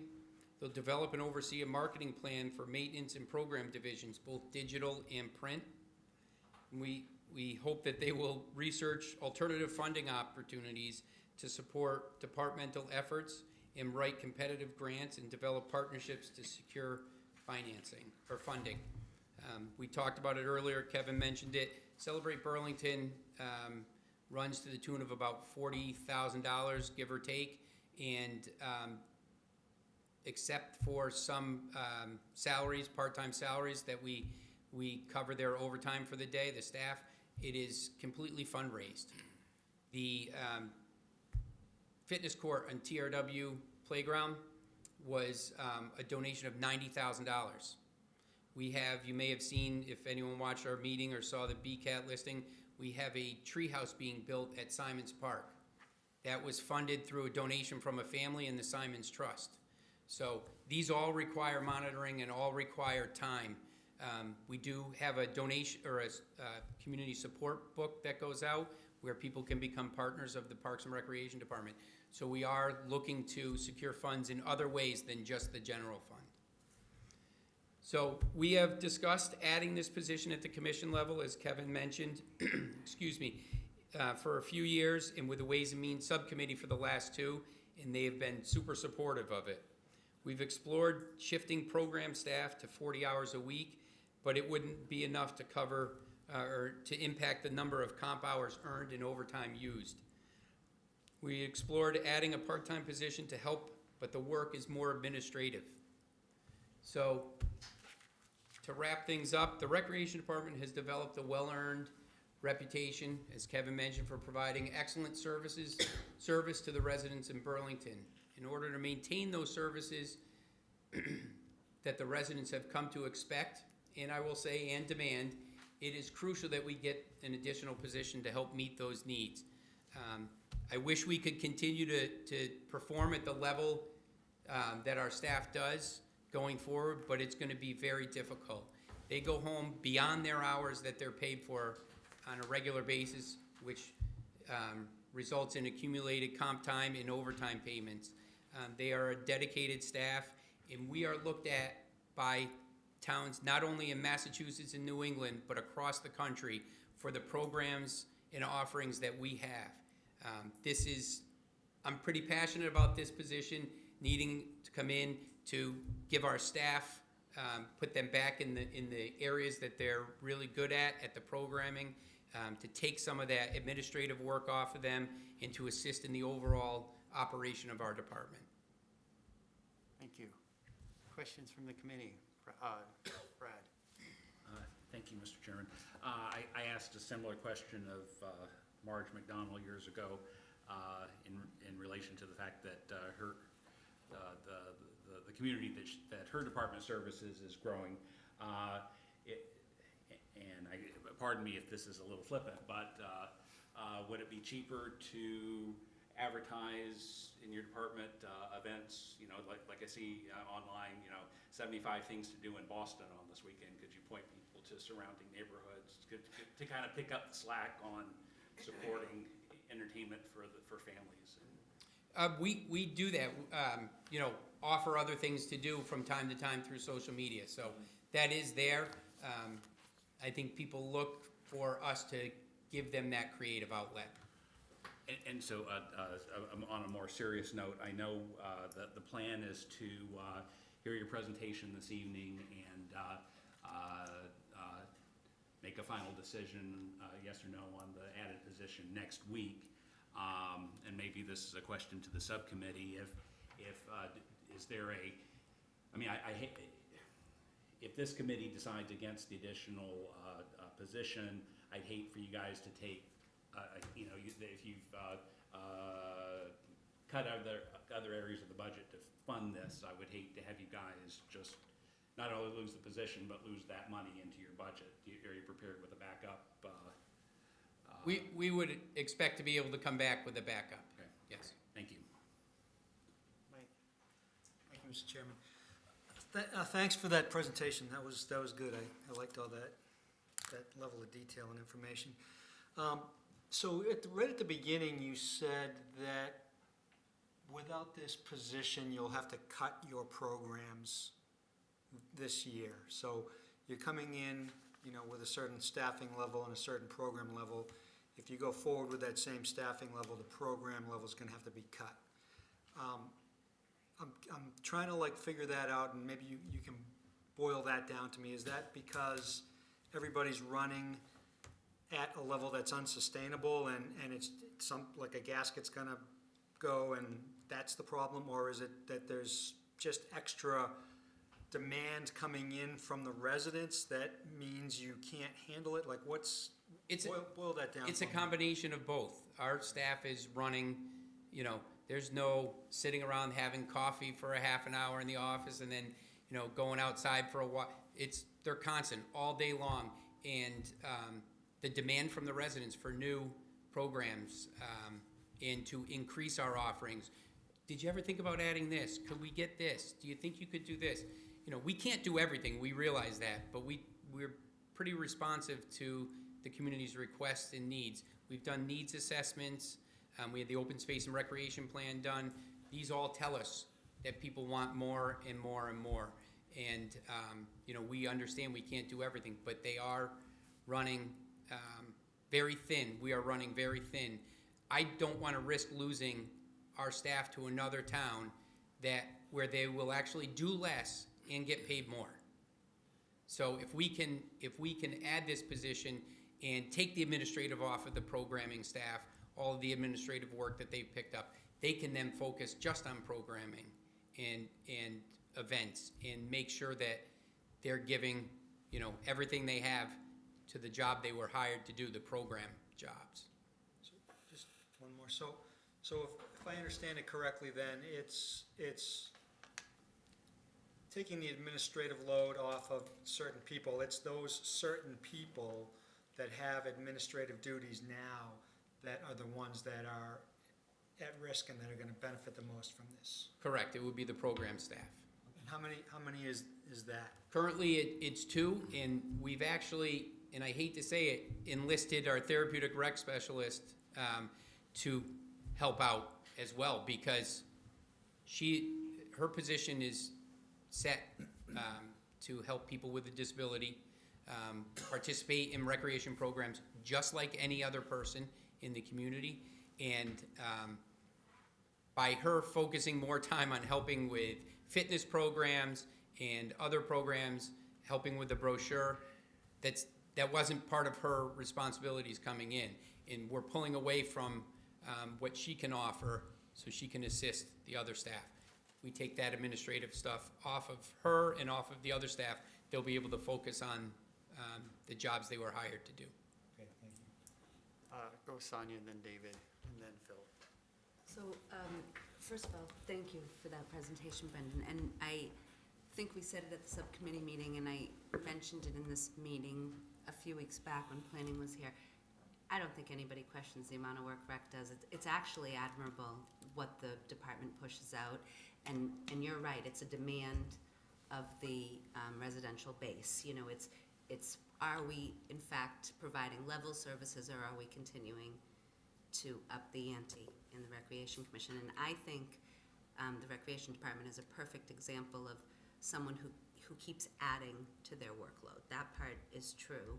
And some of it is on a demand factor or on a request factor from the residential side, and some of it is because you have creative, dedicated employees who are looking to do more. Mm-hmm. So when you look at a presentation like that, and this was the conversation we had a few weeks back, when you look at a presentation like that, now you're saying, is it in fact an FTE count, which is what the question I was asking at that meeting after probably one of our Grinch-like meetings that we had at the Recreation Commission, one of the ones that we really didn't like doing as much. And what I said to this group at that time was, if in fact it's a need versus a count, then I think the Recreation Department has absolutely shown their need, right? So, and that's the kind of conversation, that's the hard conversation for us to understand, because hands down, if we're saying as a committee we are addressing a need of a department, I think they're proving that they have a need. If we're saying that it's an FTE count that we're trying to hold, that's the difficult conversation. And that's the part that we really need to, that's the telltale, because I'll speak for myself. I don't think there's a question of a need of adding more people in order to deliver the service. I think what we're now asking is, are we prepared to meet that need, or are we saying we're holding at a particular count? And in my mind, it falls on, the increased services come, because there's a demand from the community, but what controls the growth? Like, at what level do we want to grow it? Because obviously, we want to continue growing it over time, but we don't want it to turn into like a lifetime athletics or something like that. So like, what is the sort of the philosophy of how we grow the department and respond to the demands? Because obviously you can't do everything, but we don't want to leave, if there's, especially if there's needs within the community that aren't getting addressed, and people who could benefit from that aspect of it, right?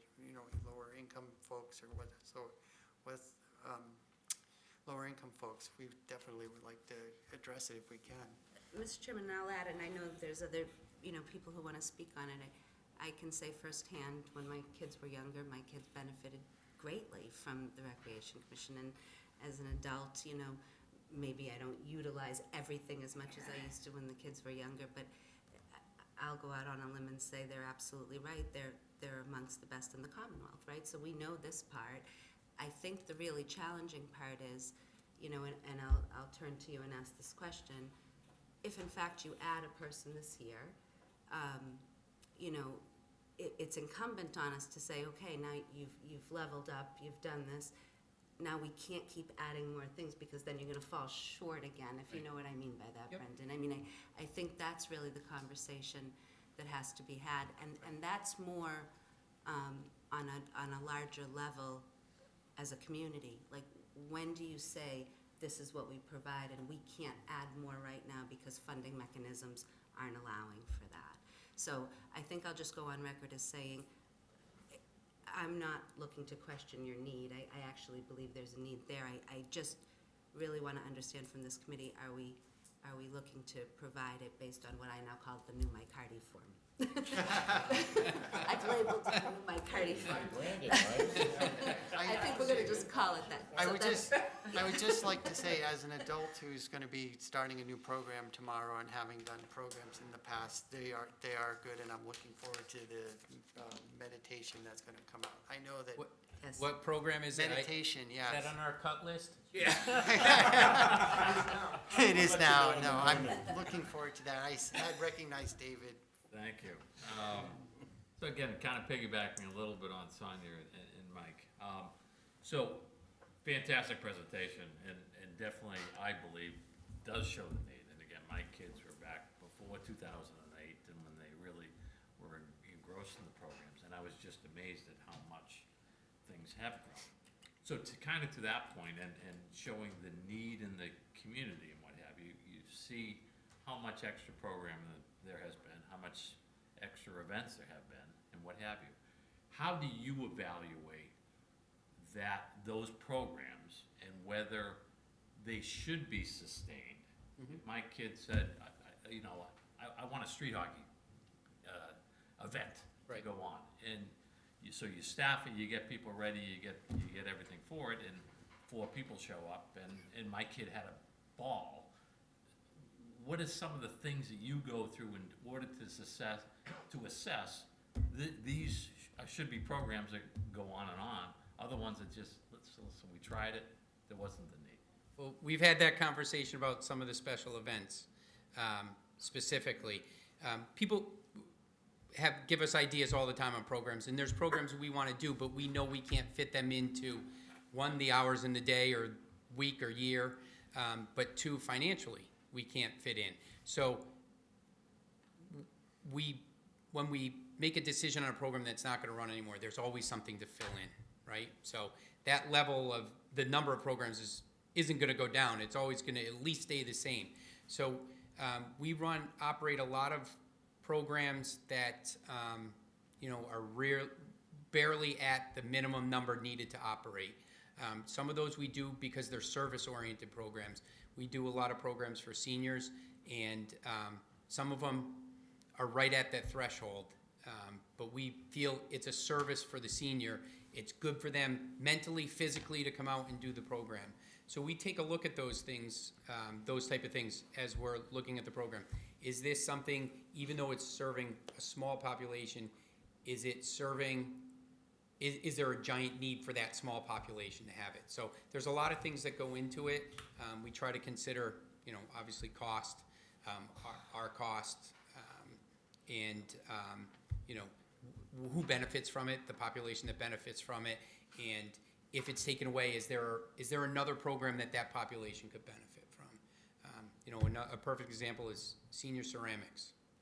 Run that forever, and you know, thank God for the revolving account. We're able to, you know, we make some money in other programs that help offset the cost of ceramics that we don't make money in. But the population is seniors. They enjoy it.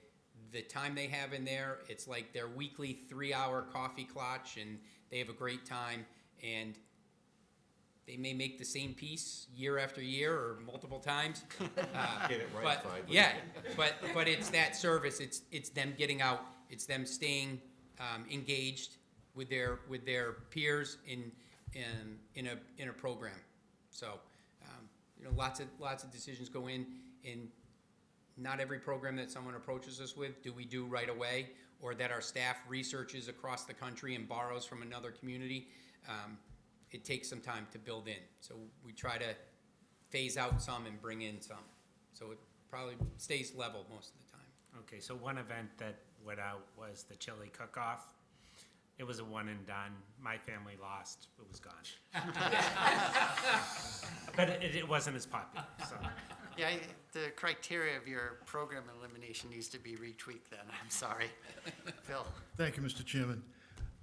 I spent 7 years in the commission, so I have a frame of reference and an affinity and respect for where we were then versus where we are now in programming and field maintenance and just the quality of the department in general. The thing, unfortunately, we have to, or despite an affinity for the department, the thing I personally have to reconcile is whether I can put that ahead of, you know, what we've asked for the other departments, you know. I'm a library trustee, or will shortly no longer be a library trustee. We pulled back our FTE. The police department, of which I'm a subcommittee member, we pulled that back. MIS is pulled back. So, you know, there are other needs as well, and those other departments have pushed things off for a year. So, you know, that's where I'm at in terms of reconciling my decision. I haven't, you know, decided whether or not I'm going to vote yes or no at this point, but you can see where the conflict is. Sure. Through the Yeah, chair. please. So Thank you, Mr. Chairman. I get yelled at that the recreation department doesn't fight enough. That we, I won't say who said it, Frank. But we don't fight Get hard that enough form for in, what Frank. we believe in. And, you know, if we really fought hard last year, we would have this position now, but it wasn't in the dollars in Ways and Means approval, and we didn't push it last year, and we said we were gonna bring it back this year. I think we have a track record that we only ask for what we need, and we've done a very good job with whatever you give us, we work with it. And I totally respect your mandate and everything. This is what we need, this is what we're asking for.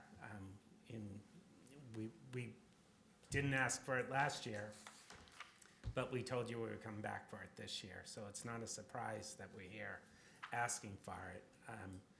In the end, whatever budget you approve is the budget we're gonna go with to town meeting. We respect the process. You guys do a great job with what you do, and town meeting respects everything you vote on, and nothing goes to town meeting that's gonna pass, or should pass unless it goes through you. So we totally respect what you're saying, and you have hard decisions, but I guess this is one time we really, I should stand up and say, we need this. We really need this. We have a great department, we have great staff. We do this incredible service for the town. And I keep on saying we, I'm wrong at that, it's our staff. They're doing a great job, and we want to continue to keep that up. and that's why we're asking for it. Thank you. It was Brad, then Roger, then Chris, and then Frank. Sorry, Frank. It's okay. Am I missing anyone? Okay, go ahead, Brad. So, Phil, I chaired DPW Rec for 6 years and have a good working relationship with everybody over there. Yeah, and I hear you, and I know, look, the department heads in this town are great, you know, I mean, there's nobody there's nobody I can tell is attempting to just empire build. So if they say they need help, I buy that, and I hear you, I get that. One issue that, so what we're looking at is, you know, there are a couple elements to all this. I mean, on the one hand, you know, all these positions that are being asked for, it does fit within guideline. And when I point that out, I'm immediately told, well, but you know, some of this operating budget is built on these federal funds that are going away in a few years. You know, we're going to be in terrible trouble in a couple of years. But something I heard from the administration this evening is they are being very cautious with spending that ARPA money. I mean, I think the first specific use we've seen is on this one promotion from half-time to full-time. So what we as a committee should probably do is, again, get hard numbers from the administration. How much of the operating budget is being built on funds that are going away? I would imagine not much, because that's just inherently a foolish thing to do, and I know Mr. Sagarino is always very cautious about such things. So if we could get confirmation that we're not setting ourselves up for a big fall, I think that makes a lot of these decisions easier. Thank you. Thanks, Roger. All right, thank you, great presentation. So reinforcing, well, I guess my point was going to be, so we set a guideline, we asked departments to meet it, and the Recreation Department and the Recreation Commission has made some choices. How are they willing to spend the allocation, the guideline? And so at some level, we need to respect the choices that they make. Earlier it was asked, like, well, if we don't give you this position, then you'll want to come back with a different budget, which means they'll reprioritize. And they still want the money. They still are, by the guideline, expect to be able to spend that money. But we're telling them to make different choices, not the choices they would naturally make. So I think I'm predisposed to follow the choices that they make for their department. I think in terms of Sonia's question about are we counting FTEs, are we counting level service, I would say basically the whole budget is built on the guideline. And so it's not FTEs. Level service is really hard to figure out, especially in a place like, you know, the rec department where, you know, do you count participants in programs? Do you count things like that? But so I'm running off of the mouth. Anyway, I think we need to respect their choices. We've given them the money to spend. I think in other cases, you know, we've got some other departments where we've had similar concerns about staffing. Again, are we going to let them reallocate the funds that we think they get under the guideline, or are we going to withdraw them, and that there will be money under the overall guideline that we're going to decide not to spend? Which to me, at some level, from a Ways and Means point of view, that might be a more functional way to do it. It's like, no, we don't want you to spend the money at all. We don't care how you spend it, just don't spend it. But the guideline premise that we're on is that we've picked a level of funding across departments, and there are some trade-offs between departments, that we think the taxpayers will tolerate. Right. And that we're willing to expend, and then I think we need to rely on the departments to spend it wisely, so. Thanks. Chris? A little impassioned, but, you know, take it for what it's worth. So I have a comment and a question, but I'll start with the question first. So looking at the pamphlet that you gave us, with the agency performance review, and then just the numbers I'm comparing from the full-time employees from NRPA versus Burlington, has quite a difference in administration and programming. So I didn't know how that's going to be impacted when adding in this position. And so I just wondered that question. So, how will having this impact? So I'm guessing the 25% administration is now going to go up, and it's going to impact that whole sequence of pie graph there? It will go up a little because we'll be adding an administrative position. but we're kind of skewed as far as most of our stuff is maintenance. And the largest portion of our department is programs, so it will affect the administrative a little, and the program staff that piece would stay the same. Cool. So as somebody who has a young daughter and greatly benefits from many of the different programs the rec committee puts on, they're fantastic. I definitely agree with that, and sometimes think there needs to be more staff. The one thing I did not quite hear as much that I would have liked to hear with the assistant is what we're going to also benefit from, what programs we could start looking at, what other equity we can look in programming, making sure, just like you said, that we're hitting it. My wife and I, two full working parents, we have a 3-year-old. Most of the programs for 3-year-olds happen during the day, things that aren't accessible that way. And just making sure with adding in this position that they're continuing to look at how we're hitting all of the subgroups in town, from seniors to new families to new residents. And just, as I said before, make sure we're also providing other opportunities for different languages, different opportunities within our community and engaging those. But I would agree with what Roger said. You're given guidelines and you've decided this is how you want that priority to be, and we need to be able to trust that as the priority. As somebody who creates his own budget too and tries to create FTEs, this is what you've identified as this, and there is this need. Depending on what the town does think, there is from what you guys have explained. So thank you. Frank? Thank you, Mr. Chairman. I'm going to try real hard to not rehash anything, except thank you for a great presentation. Maybe the census comment one more time. It's all right. I like that. I still honestly talking to didn't the think wrong you person. Yeah. Well, you Every could've made a lot of January, money on that bet. every January, Frank, every January. I gotta thank my wife again. I'm coming at this close to where Roger explained, but not quite. My concern with everything that we're doing right now is expansion of the operating budget. It really has nothing to do, well, that's number one. And number two, don't staff something that we don't really need to because we'd like to, or even we had the money and it would be nice to do. There's gotta be a really good reason for us to staff anything beyond where we are. So like we built, I'll give you, 2 great examples of where I think it was, no matter what, was the right thing to do. We built out an MIS department townwide. Think where we were 5 years ago, right? I mean, in a rut. We've got an economic development director and a body of people doing work there. It's really valuable.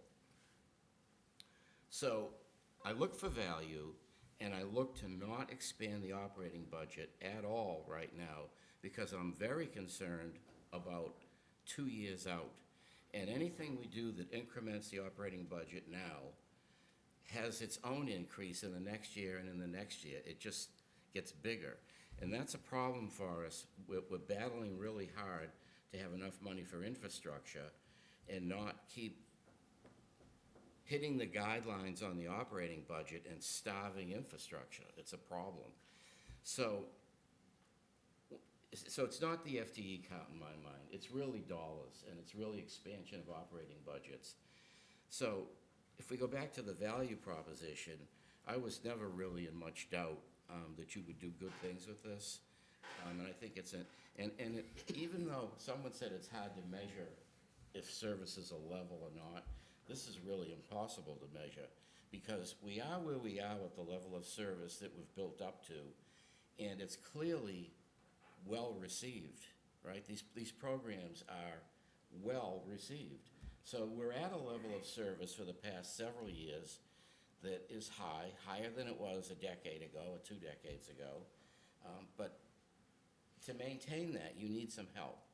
So you're trying to stay where you are with a great body of programs. It's mostly programmatic. And you're in the guideline with the adjustments that you've made. You're well within the guideline.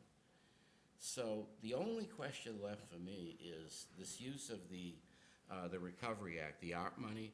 So how much ARP money is actually in this FY23 budget? Just for this, just their budget. Are you using any of the Recovery Act money to fund this? No. So, see, that, to me, that's the perfect answer. If you can be in the guideline, and we got to the guideline one way or another overall for the town, we can worry about, you know, abuse of our money, our staffing with our money that's gonna kill us 2 years out. But I don't think we should take it out on this department. I think they're doing a great job with the money that we've got available for them, a fantastic job. And I'm not worried about head count. And the last thing I'd say is that the program side of your operation is pretty small in terms of staff. You've got all the temps that come in and the summer people and whatnot. That's your execution. But the actual management and sort of the overall control of the program side of the house is not that big. And so unlike, like, we've got a police rec that we're holding back, right? But, you know, they got a lot of patrolmen. One head count there is a lot different than one head count on the program side of this department. It's vastly different. So I am very much inclined to support this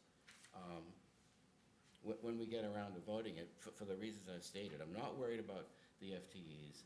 I believe the way it's funded protects the operating budget sufficiently that I'm not as concerned about it where I see in other places a lot of operating budget pressure that's gonna come up 1 and 2 years out.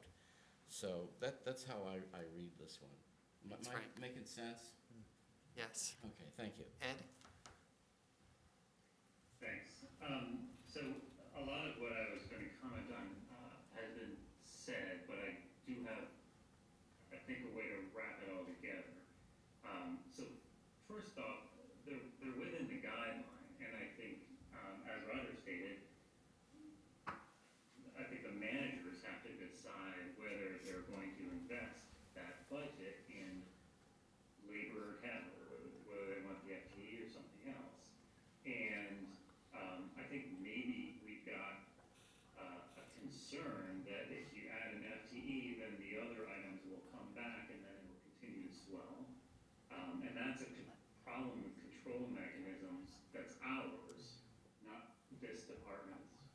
And because we set the funding as a benchmark, we take last year's budget and then we're really considering the 3% more than we're considering the whole thing. So it's really hard to rationalize between different programs, different needs, which goes to Frank's point that, this tremendous momentum does not give us to consider whether we actually need to turn back some programs in lieu of investing more in infrastructure. And so I think we need to have, think about control mechanisms. On the micro scale, I think this department is kind of a bit of a scapegoat for us not having clarity in how we're going to establish control mechanisms. But within the department, I think we're worried about the nature of the department where you do really good work and then you just get more customers and then you have more needs.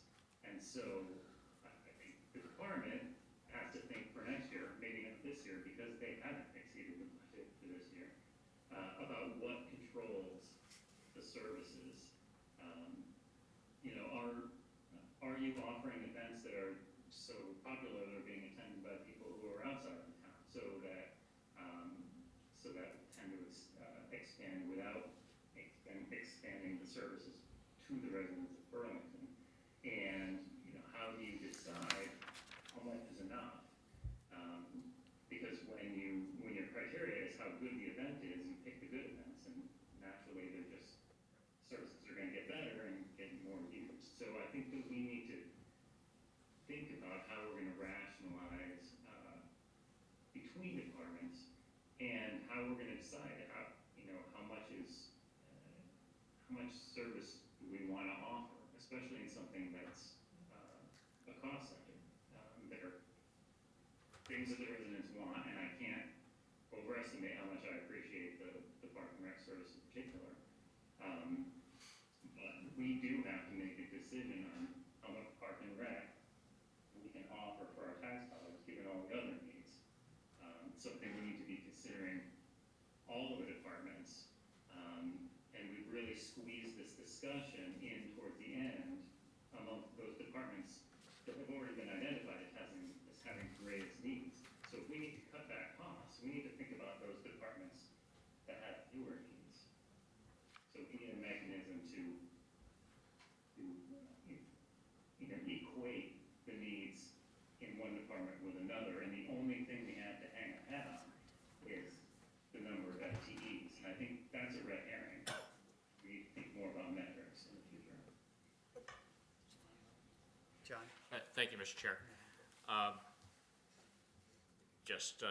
The icon there is reminding me it's the only department that's spun off a TV show, so that's worth something.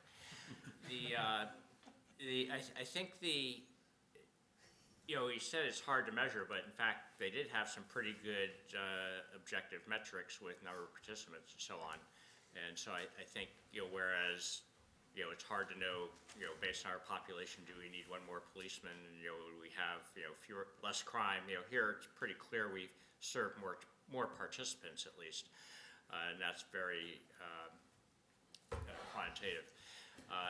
I like the fact that there was an effort made to make trade-offs within your own budget to figure out a way to make this fit.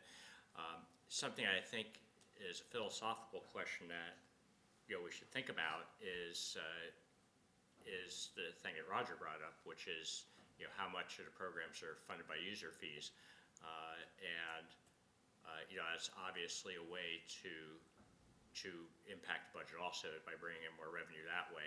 And it's not obvious that we want to charge more fees. It makes it less accessible, and sort of this philosophical question: should a town be providing these services in general without requiring people to pay? Similar to school programs, for instance, where we've made a decision not to have user fees.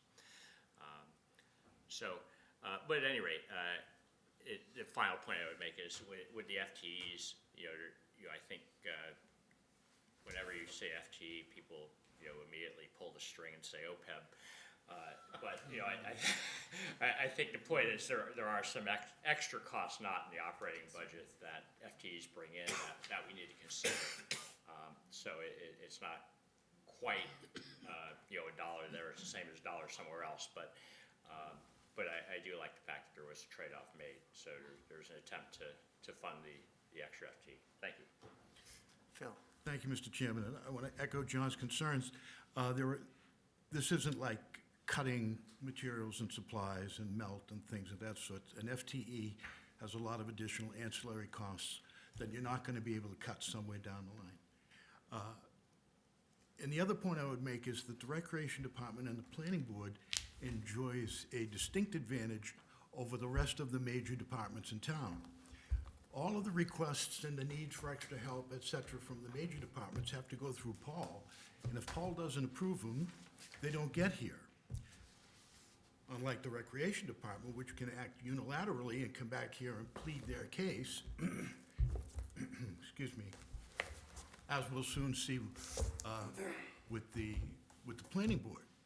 So the criteria for FTEs is substantially different on that side of the house than it is for the independent boards. Thank you. Thanks, Phil. Mr. Nelson? Thank you, Mr. Chairman. Just put it on the corner. All right. Try to speak up. Thank you, Mr. Chairman and members of the committee. I've really enjoyed the discussion this evening. I think just about every point I wanted to raise in my remarks has already been very articulately stated at this particular meeting. I did want to share a little bit of my experiences.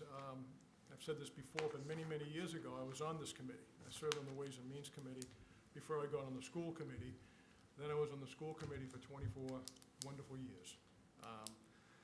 Went through 27 budgets, and for years, the guidelines from this committee basically were to try to level fund your non-salary and level fund your salary unless you can prove a need for an additional position. That was always the guideline of this committee. If you could prove the need, the committee would generally support it. And that's what they did with the schools over the years when there was a need to add extra positions to help with special education requirements, federal mandates, things of that nature.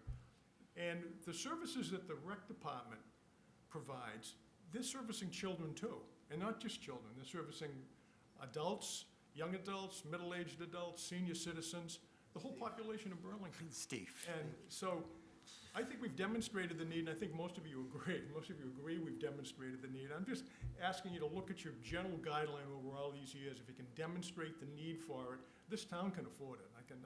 I know we've got COVID problems and everything else, but the town can afford this position, particularly in light of the fact, as many of you have noted, we're coming in under the guidelines. Even with this position, it's the perfect year to do it, because we've had retirements, we're doing away with mailing of the brochures. So with this new position, it's 2.27%. And I know what Mr. Gallagher had said earlier, you're right, there are other costs, but every department faces that.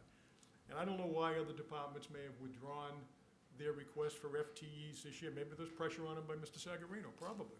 You're exactly right. We probably got some pressure too that you're not even aware of. But I just think this is the year for this particular department to get what it needs. The Recreation Department isn't the poor sister of all the other departments in town. We're on equal footing with everybody else. And it's not just recreation. These are important programs that support the emotional and social needs of our youth. And they need it because they've been pent up for 2 years. You go to the playgrounds now, they're packed. But we don't just provide playground opportunities. You know, of course, there's summer programs and things of that nature. But other programs that kids are looking for, parents want their kids to participate in, they're so important. And to have the programs well-run and well-managed, I think, is everybody's goal. So thank you for listening to us this evening. I hope you support us. I know you're going to vote next Wednesday. And after that, hopefully we're all smiling. But thank you very much. Yeah, thank you. So Megan and then Roger. I have a question about the COVID compensatory services that are have been offered in the past. Who's funding them? What types of programs? How many students have you accepted from students that are on IEPs? Can you add a little color to that? If you'd like to, sure. And also, who manages it? Is this something that this new position will take over? Is this something that Emma handles? I'm sorry. The Recreation Department in the past has taken on the cost and the staffing for those compensatory services that you're specifically talking about. That is what, when Brennan talks about the caseload that our therapeutic rec specialist has, that is included in that. We have worked with the school district to be able to provide those compensatory services on site within our summer programming to limit stigma, to be able to provide access to recreation and leisure time for kids of all abilities. Emma has gone above and beyond to work with the school district as far as ensuring that those services are provided to the students, whether it's virtually or in person. We are in conversations with the school district for this summer, looking at potentially having some staff on site to be able to provide those services for participants within our program up at Clip Simons. So we have taken on all of that cost. And Emma has taken on all of that responsibility as far as the compensatory services and the inclusive nature of the program itself. And that's something that could be funded by ARPA, but you guys are taking it on without using those funds? Correct, yes, and that's something that, an initiative we take out of the revolving account. Thank you. And thank you for all that you do. Thank you. Thanks, Megan. Roger? I know 2 points I don't know whether I should actually make because they probably undermine my cause. One is, if you look at the scorecard, there's a column which says supervisory adjustment. The selectman has, in their voting on things, has pulled back $368,000 of requests from departments. So they have made choices as well to hit the bottom line. And the other is, I know I was all enthusiastic about hitting guideline, but a question I didn't ask before is, none of this includes the cost of living, right? And Correct. I assume, includes the steps, which is pretty routine. But once the contracts get negotiated, there will be a cost of living adjustment that happens pretty much across the board for every employee everywhere. Pretty much the same thing, which is, going to be more than 1%. And anyway, I'm not even going to speculate. Right, but when you look at it across multiple departments, it's effectively the same process. Yeah, it is the same everywhere, and there is a big line item for negotiated settlements, so it's there. But the percentages will still exceed the, quote, guideline number that was published. can we clarify on that? So the negotiated settlements line item that the administration's carrying, does that cover rec? That would cover rec. So a new contract No, I know what it's beyond, for. yeah.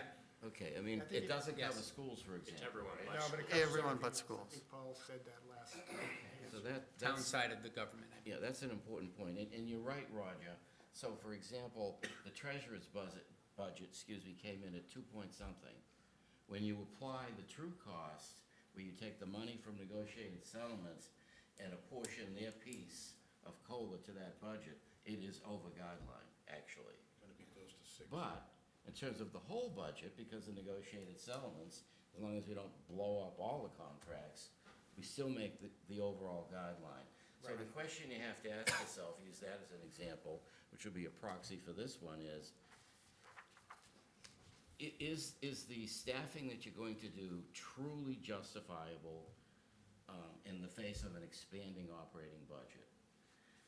And then can we afford it with the budget that we've got? And that's sort of how I look at it. I mean, this will fit the dollars, and from my point of view, it's worthwhile. It's something we'd do. I've already said my piece, so thank you for that, all right? I realize next week we'll probably rehash a bunch of this again, so Yeah. maybe we can, I don't know how far this has to go. This is up to the chairman. Yeah, well, I think we've gone over most, if not all, of the points. The one thing that I would like to at least add is the term level services is kind of misleading because it implies that we want to supply the same services ad infinitum forever. And so, a lot of those services we do have to provide forever, like water and trash and all of that. But over time, things change and things evolve. So the question is, does this change to the rec department make sense at this time and allow them to continue offering the types of levels of service that they have today? And we've seen other departments make structural changes to accommodate FTE changes to better streamline their business to continue the services they provide. They've done the same, so I'm grateful for that. And so I think, at least in terms of how I frame this, I want to concentrate on the benefits of what this position provides to the community, to the folks that it serves, in terms of the cost to the community, and then can compare it to other departments and what those positions would do in a similar capacity for those departments. Obviously, we don't want to grow everything ridiculously big, but what we do want to do is make sure that where we do the ads, it provides it provides the same level or a better level of service in an area that we need to target. Mr. Chairman, I would move that we vote tonight. There's no reason to delay. We've had the full presentation. I think minds are made up. I think we should hear the planning board. Yeah, What does one have to do with the other? If the case has been made here independently, then we should vote on their case. If the planning board can make their case independently, then we should vote on their case. One has nothing to do with the other. The way I look at it is that we set forth a process to both departments, planning and rec. And if we change that now, then, it kind of looks But like there's a we're motion favoring on the one. floor. Unless it's not seconded, we can move on. If it's Sure, seconded, then we need to can have a vote. debate. I don't think it's been moved, has it? Yeah, Hasn't moved yet. it. He's got a Moved motion. it. Phil Oh, okay. moved that he wants to vote. Vote Is there a tonight. second? I'll second that, Okay. then we can debate. So then, do we want to discuss the motion before proceeding to vote, or do we want to vote? I think, made the point. I think minds are made up here. We've had a full presentation. Okay. I know I've made up my mind. Go ahead. Thank you, Mr. Chair. I mean, I would agree with Steve. We did set out a process. I think it's worthwhile following that through the way that we suggested we would do it. And in my mind, I think there is, I think they are related. I think if we just had one FTE ad for the entire year, we may not have had this discussion, right? But I think, at least in my mind, I'm sort of thinking, well, you know, maybe we want to do planning, maybe we want to do this. It's not clear we want to do both. I think it is a related thing in terms of the whole budget. So I think it's worthwhile doing them together. And I think the other thing I would suggest that would be useful information that we don't have now would be to have the budget, if we said no to each FT, what would the planning budget be? What would the rec budget be? And so that's extra information we don't have now that could affect our decision, I would suggest. What's the true delta? Exactly. I think we heard here, it's quite possible we may not save any money if we don't vote for this because they already reallocated their budget to make room for this, and they'll need to put it back on all the overtime and comp time if we don't have this potentially, right? So I think knowing that trade-off is worthwhile. Brad? And I would like to hear from the administration on where we are with the ARPA money. I think that's a non-trivial part of the big picture. So you have a motion on the floor. Let's just clarify the motion. Okay. Thank you. So we will proceed with the original plan, and we will move this in the planning department at the next meeting. And that'll be next week? That will be next week, yes. So that's where we sit, right? Next week. Yeah, Sure to settle all of us. Yeah. Yep. Thank you very much. Yeah. This has been a great Thank you for presentation. having and- us. And thank you for all the great work, and I'll let you know how the meditation class goes. I'll certainly need it tomorrow. Frank, you'll give us an update on the census, if it got filled out. Some woodworking courses, I could get you 10 more votes. Oh, I thought you wanted to be the instructor. Doesn't pay. Just to the chair, just one question. Sure. Next Wednesday, is there another debate? Do you want us to be here to answer questions? I will leave that up to you, but it would be nice to have representation in case we Sure. had some questions. Okay. You're great. certainly, it's a public meeting, you're certainly more than welcome. Right. Thank you very Thank much. you. And again, thank you. We always Oh, appreciate thank what you you do. as well. Thank you. Okay. Our favorite part of the meeting, minutes. No, that's not the favorite. Are we gonna, I'm sorry, Oh, go ahead, David. are we gonna discuss free cash? Is there one more? There was the discussion that we were supposed to have about free cash, yes. I think there was the extra slide that we never discussed when we talked about Right. debt. Right. Free So, cash. Again, We could give you a 5-minute. It There's won't- no it won't- vote. Okay, It's just, where did we see it and where are the numbers did everyone at? see the handout? yes. Right, so in the front, Town Hall 1, typically as we get into our warrant discussions, there are various ways to fund the warrants. And there are various line items we could look at as far as part of that process. So with, where you see, ultimately, free cash was certified last year at $18,749,255. In January's town meeting, we spent out of that a little over $1 million. So that now comes down to the number we're at now. We have as part of our warrant, which we haven't gone through yet, or the subcommittees haven't started to discuss, but there's a plan in place that ultimately of spending that is gonna be part of that warrant. That spending is for various line items that Frank and I typically, as Town Hall 1, we kind of look at each year to determine how do we want, if these get approved, how do we pay for these? Do we pay through stabilization? Is this part of the bonding schedule? Should we take some things off the bonding schedule in order, and utilize that free cash? So we like to look at what position we're at right now and where that money should be funded. So Frank and I kind of went through the big picture of that in order to get kind of the administration's interpretation of what they're looking at, but ultimately it comes down to us. So as part of that, and I've got copies here, I can pass around it if you're not looking at it, but I'll just go around. I can present it too if you want. But if you look at the warrant as it's written right now, there is so when you look at the various warrants that are gonna need expenditures outside of raising and appropriate for operating budgets and what have you. We have an Article 4 for transferring money into stabilization. Article 5, transferring money, additional money then outside of the operating budget into OPEB. Our capital warrants right now, that all collectively between schools and the other side is just south of $5 million. So if all that gets approved, that comes out of free cash. We have the Partridge Lane Sewer Pump Station of $1.1 million. We have to make up that water usage, as Doug was talking about, for the FY '22 budget. That's gonna be about $500,000 that needs to be paid for. 4th of July Parade, Historical Shed, Sculpture Park, these are all part of the warrant that, if approved, would need to be paid for. We have 3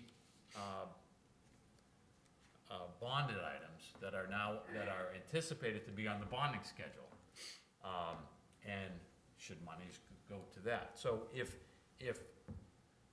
based on Frank's and our discussion today with the administration, kind of the spreadsheet that has been presented or for everyone's review is kind of the initial discussion point of what we feel free cash is gonna look like if things get approved that are all being requested. And what that will mean is ultimately expenditures of about $6.7 million, reducing our free cash for carry forward at $11 million going next year. That includes not putting any additional money into stabilization. Stabilization's about $10 million right now. So out of that 11 million, we could throw additional money into stabilization. We're not putting any extra money into OPEB. Again, we've got a 9.3% increase as part of the operating budget, but we're not recommending through this schedule putting anything in. Is there a projection of where we would end up with a certified number if we could look ahead until November, based on Right, is it just 11 it's the million? 11. It's not- So- There's no You can take revenues this coming as in that. for, what's that? That 18 million is absolutely certified. We've already had the January town meeting, you know what we've deducted there. Right. So the only variable is the warrants. So there's no, And underspending. underspending plus So hotel. that'll generate new free cash. That's what he's asking about. Oh, Yeah, so what would that number look like? That's what's not certified. That's a Yeah. bet I would. So, You can't project that, okay. but my understanding is that even if you spend all this money and get it down to 11, we can't actually spend any of that 11 because it's not certified anymore. Oh, no, we can right now. No, it's Up the to- Spend it now, but after May, we can't. Explain this. Right. It's tied up, that Well, 11 technically, million we- is Correct. accessible No, yeah. from, even in September, we can't spend that money. That's the carry forward that will be the Right. baseline of But what we we have to anticipate. right. Then they have to go through a recertification standpoint, you're absolutely right. Right. And we look at last year's operating budget to see what sort of surpluses may be available. We look at all the local receipts, so all that's gonna come in. But what's anticipated, what we got in the bank right now that we can spend, we got 11 million. Yeah, I get all that. I was Through trying, June 30th. it's always bugged me that there's this money that is the carry forward that we can't touch until Until like November. certification. Frank? Anyway, Frank, So, may I, Mr. Yes. Chairman? No, Okay. I called on you. I called on you. Hot button of reserves. Stabilization. So there are 2 buckets of reserves that I think confuse a lot of people. There's free cash and the stabilization. They're both cash, they're both available through votes to be spent. The problem, if you keep everything in free cash, then from June 30th or July 1st of the next fiscal year till certification, which is roughly November, it's tied up. And that's a problem. So you want to keep enough in each that you can get at some of your money, like half of it, all the time. All right, so we've sort of talked about this, and aggregately, we think the 2 of those should be around maybe 6% of the operating budget, right? So right now, we'd be carrying $21 million, right? Half of it's locked up in free cash, half of it's a 2/3 vote in stabilization. If if you decide at this May town meeting that you want to do something more or less with the available money, you can get it from stabilization or free cash. But you need to make those basic decisions coming into the May town meeting. And here are what the basic decisions are. Buy more of the debt down. We've opted not to do that this time around. Kill some of these warrant articles and generate more money, or build something else that, you know, we've had warrant articles, we've had floor motions to put $250,000 into sidewalks out of a sidebar warrant that wasn't even processed by Ways and Means. That's happened. Isn't that even out of order at town meeting? As long as it makes it to the warrant, it can get in there. Well, we've passed the deadline for the warrant. All right. The warrant's closed. So what we're saying is divide it into two pools. They're governed a little bit differently. Aggregately, they're all there to be used, and we've got a big enough number that even with major problems in '23 and '24, we could bail ourselves out of operating problems or other things. So we think the risk is managed, and one of the things we're looking at is to try to use more of the free cash towards debt service to get it leveled sooner, so that we could pull some things in possibly. And that's a consideration that, you know, this group could make between now and town meeting. Sorry about that. I'm not sure how it got muted. We've spent out of stabilization in September and replaced it with free cash after certification. So, Right, you know, you right. can get the money whenever you Right, want. right. That's why It just takes 2/3 instead of a simple majority. Pretty much fungible. Where do you get the 6% from? I'm just confused. Pick a number. It's open, it's wide open for discussion. Somebody made a recommendation recently that should be policy, that we should have policy around how big should stabilization be. Right, because right now it's free form, right? Consensus. So, Well, and something to inertia. think about. Doing the same thing for a long time, so. Yeah. but Sonia something wants think to, about. I mean, we could make stabilization bigger, right? We opted not to add any money to it. That's the recommendation from Town Hall 1 to all of you. right. Sonia? I just have a quick question. Is 18 a higher number than usual that we certified this year? Is it Yeah, usually it's- around 13, 14, or am I making that up? No, it's one of the biggest, that's the biggest I can remember. It was pretty big last year as well. Yeah. Yeah. I definitely appreciate that we're actually gonna spend it on stuff as opposed to letting it sit around. And the capital number too, the capital warrant article seems sufficiently higher, almost twice as much. Correct. Well, that was done with a purpose in mind. We knew we were coming into rough times here. I think that's what their plan was. Well, exactly, you know, what we said to each other is that why tie up another $1 million between OPEB and stabilization? Leave it where it is, try not to spend it at all, and let's see what happens in FY '24. Absolutely. So, this Roger? was just an overview. Are we gonna talk about this again? Not at this no, we're gonna vote on warrant articles, that's it, unless you bring something up. We could talk about it then at that time to Yeah, determine you whether. Well, I guess my only, and I'm not sure I wanna do it tonight, but it seems like Frankie raised a good point about do we buy down the debt? If we have cash, do we keep it? Do we buy down the debt? The other option that's already in the warrant is, giving a bump to OPEB. That's good looking. But I know that conversation goes around and around for a while, so I don't really Yeah, wanna you launch can into bring that. it up next week. The administration will be here. We did look at that. It felt like we should leave the debt schedule alone this year, where it's at. It's less than 6%. Right. I mean, I took this as your recommendation. Yeah.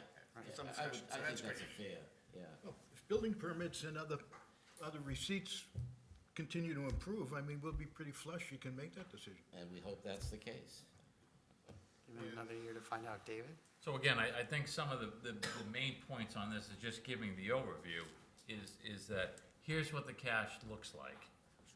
Where, as a Town Hall 1, we didn't, again, take a vote, but the feeling was to leave that number kind of 11 where it is, to not put anything in stabilization, although there's a placeholder for it, so we can have that discussion. we're gonna most likely, when we vote not to put anything in it. Same thing with OPEB, Right. placeholder for it, but nothing for it. Bless you. And we also have a number, 3 bonded items that are on there, that you could say 11's too high. We've been doing the road work for, and keeping Good it off the example. debt schedule. That's a really good Why don't we do 8 million and take the bond, the road work on it? So that's the idea to think about. That's why we like having the discussion up front, not necessarily for the formal recommendation, but to know what we're thinking about from that cash standpoint and the administration. Great, we got a few more weeks. Thank you. Sorry, Ed, I'm not sure how long we were muted for. I got you on the Facebook Live feed too. It's back up. Awesome. Thank you. Thank you, BCAT, for the save. Yes, exactly. How many people do we know have 2 feeds for the Ways and Means? For those 8 viewers. viewership. The 8 viewers. Our ratings doubled. Minutes, anyone? Rockstar. Yes, so, John had 2 changes just to update correct numbers for 2 of the line items. I will, There's the MIS numbers were correct. otherwise, they're published as is. Chair will entertain a motion or. You? Second. Awesome. Let me start this roll call again. David? Abstain. Frank? Yes. Brad? Yes. Megan? Yes. Doug? Yes. Tanya? Mike? Yes. Bill? Yes. Roger? Yes. Chris? Abstain. Ed? Yes. Shaya's out. Rob? Yes. John? Yes. And the chair votes aye, so that's 1103. Awesome. So, next week, we'll have continued the discussion on the new FTEs and boat rec and maintenance and also the planning. We also have Bill Boyven coming in to talk about the Community Preservation Act. And Doug? No, just when you're done. Okay. So you asked for, what week was it that you asked if people were ready for warrant articles, to move them up a little? So, the challenge right now is that a lot of the backup material is not quite yet available. And when I was looking at the warrant articles, if we did all the non-school stuff on 4/27, it looked like it was going to be one massive long night. So the thought is to try to pull some of those in for the week of 4/14 to avoid the school vacation week. But it would probably make more sense to consume the school vacation week, provided that people are here and available to get through the warrant articles, to give the time to do the due diligence rather than try to rush it in. DPW is ready whenever you want to put them in. I believe they're comfortable that they're ready, so. So you would be ready to talk about them next week? Yeah. Is DPW probably had the most? Let me look at how much is on next week's warrant, because I'm sure I'm forgetting a couple of things. Brad? Shawshin's not. No, I know, Shawsheen, all the schools got moved to 5/4. So I have a question for you and the committee. So Bill Boyven's going to be in next week to talk about the costs and benefits of participating in CPA. So the warrant article is just asking town meeting whether we are comfortable putting it on the ballot in the fall. That's correct. You would ask Town Hall 2 to look at that. My read on this, and I have sat through Bill's presentation, the cost is the cost and the benefits are the benefits. I don't think, not to denigrate Town Hall 2, I'm just not sure we have anything to add beyond that. That's fair. Okay. I think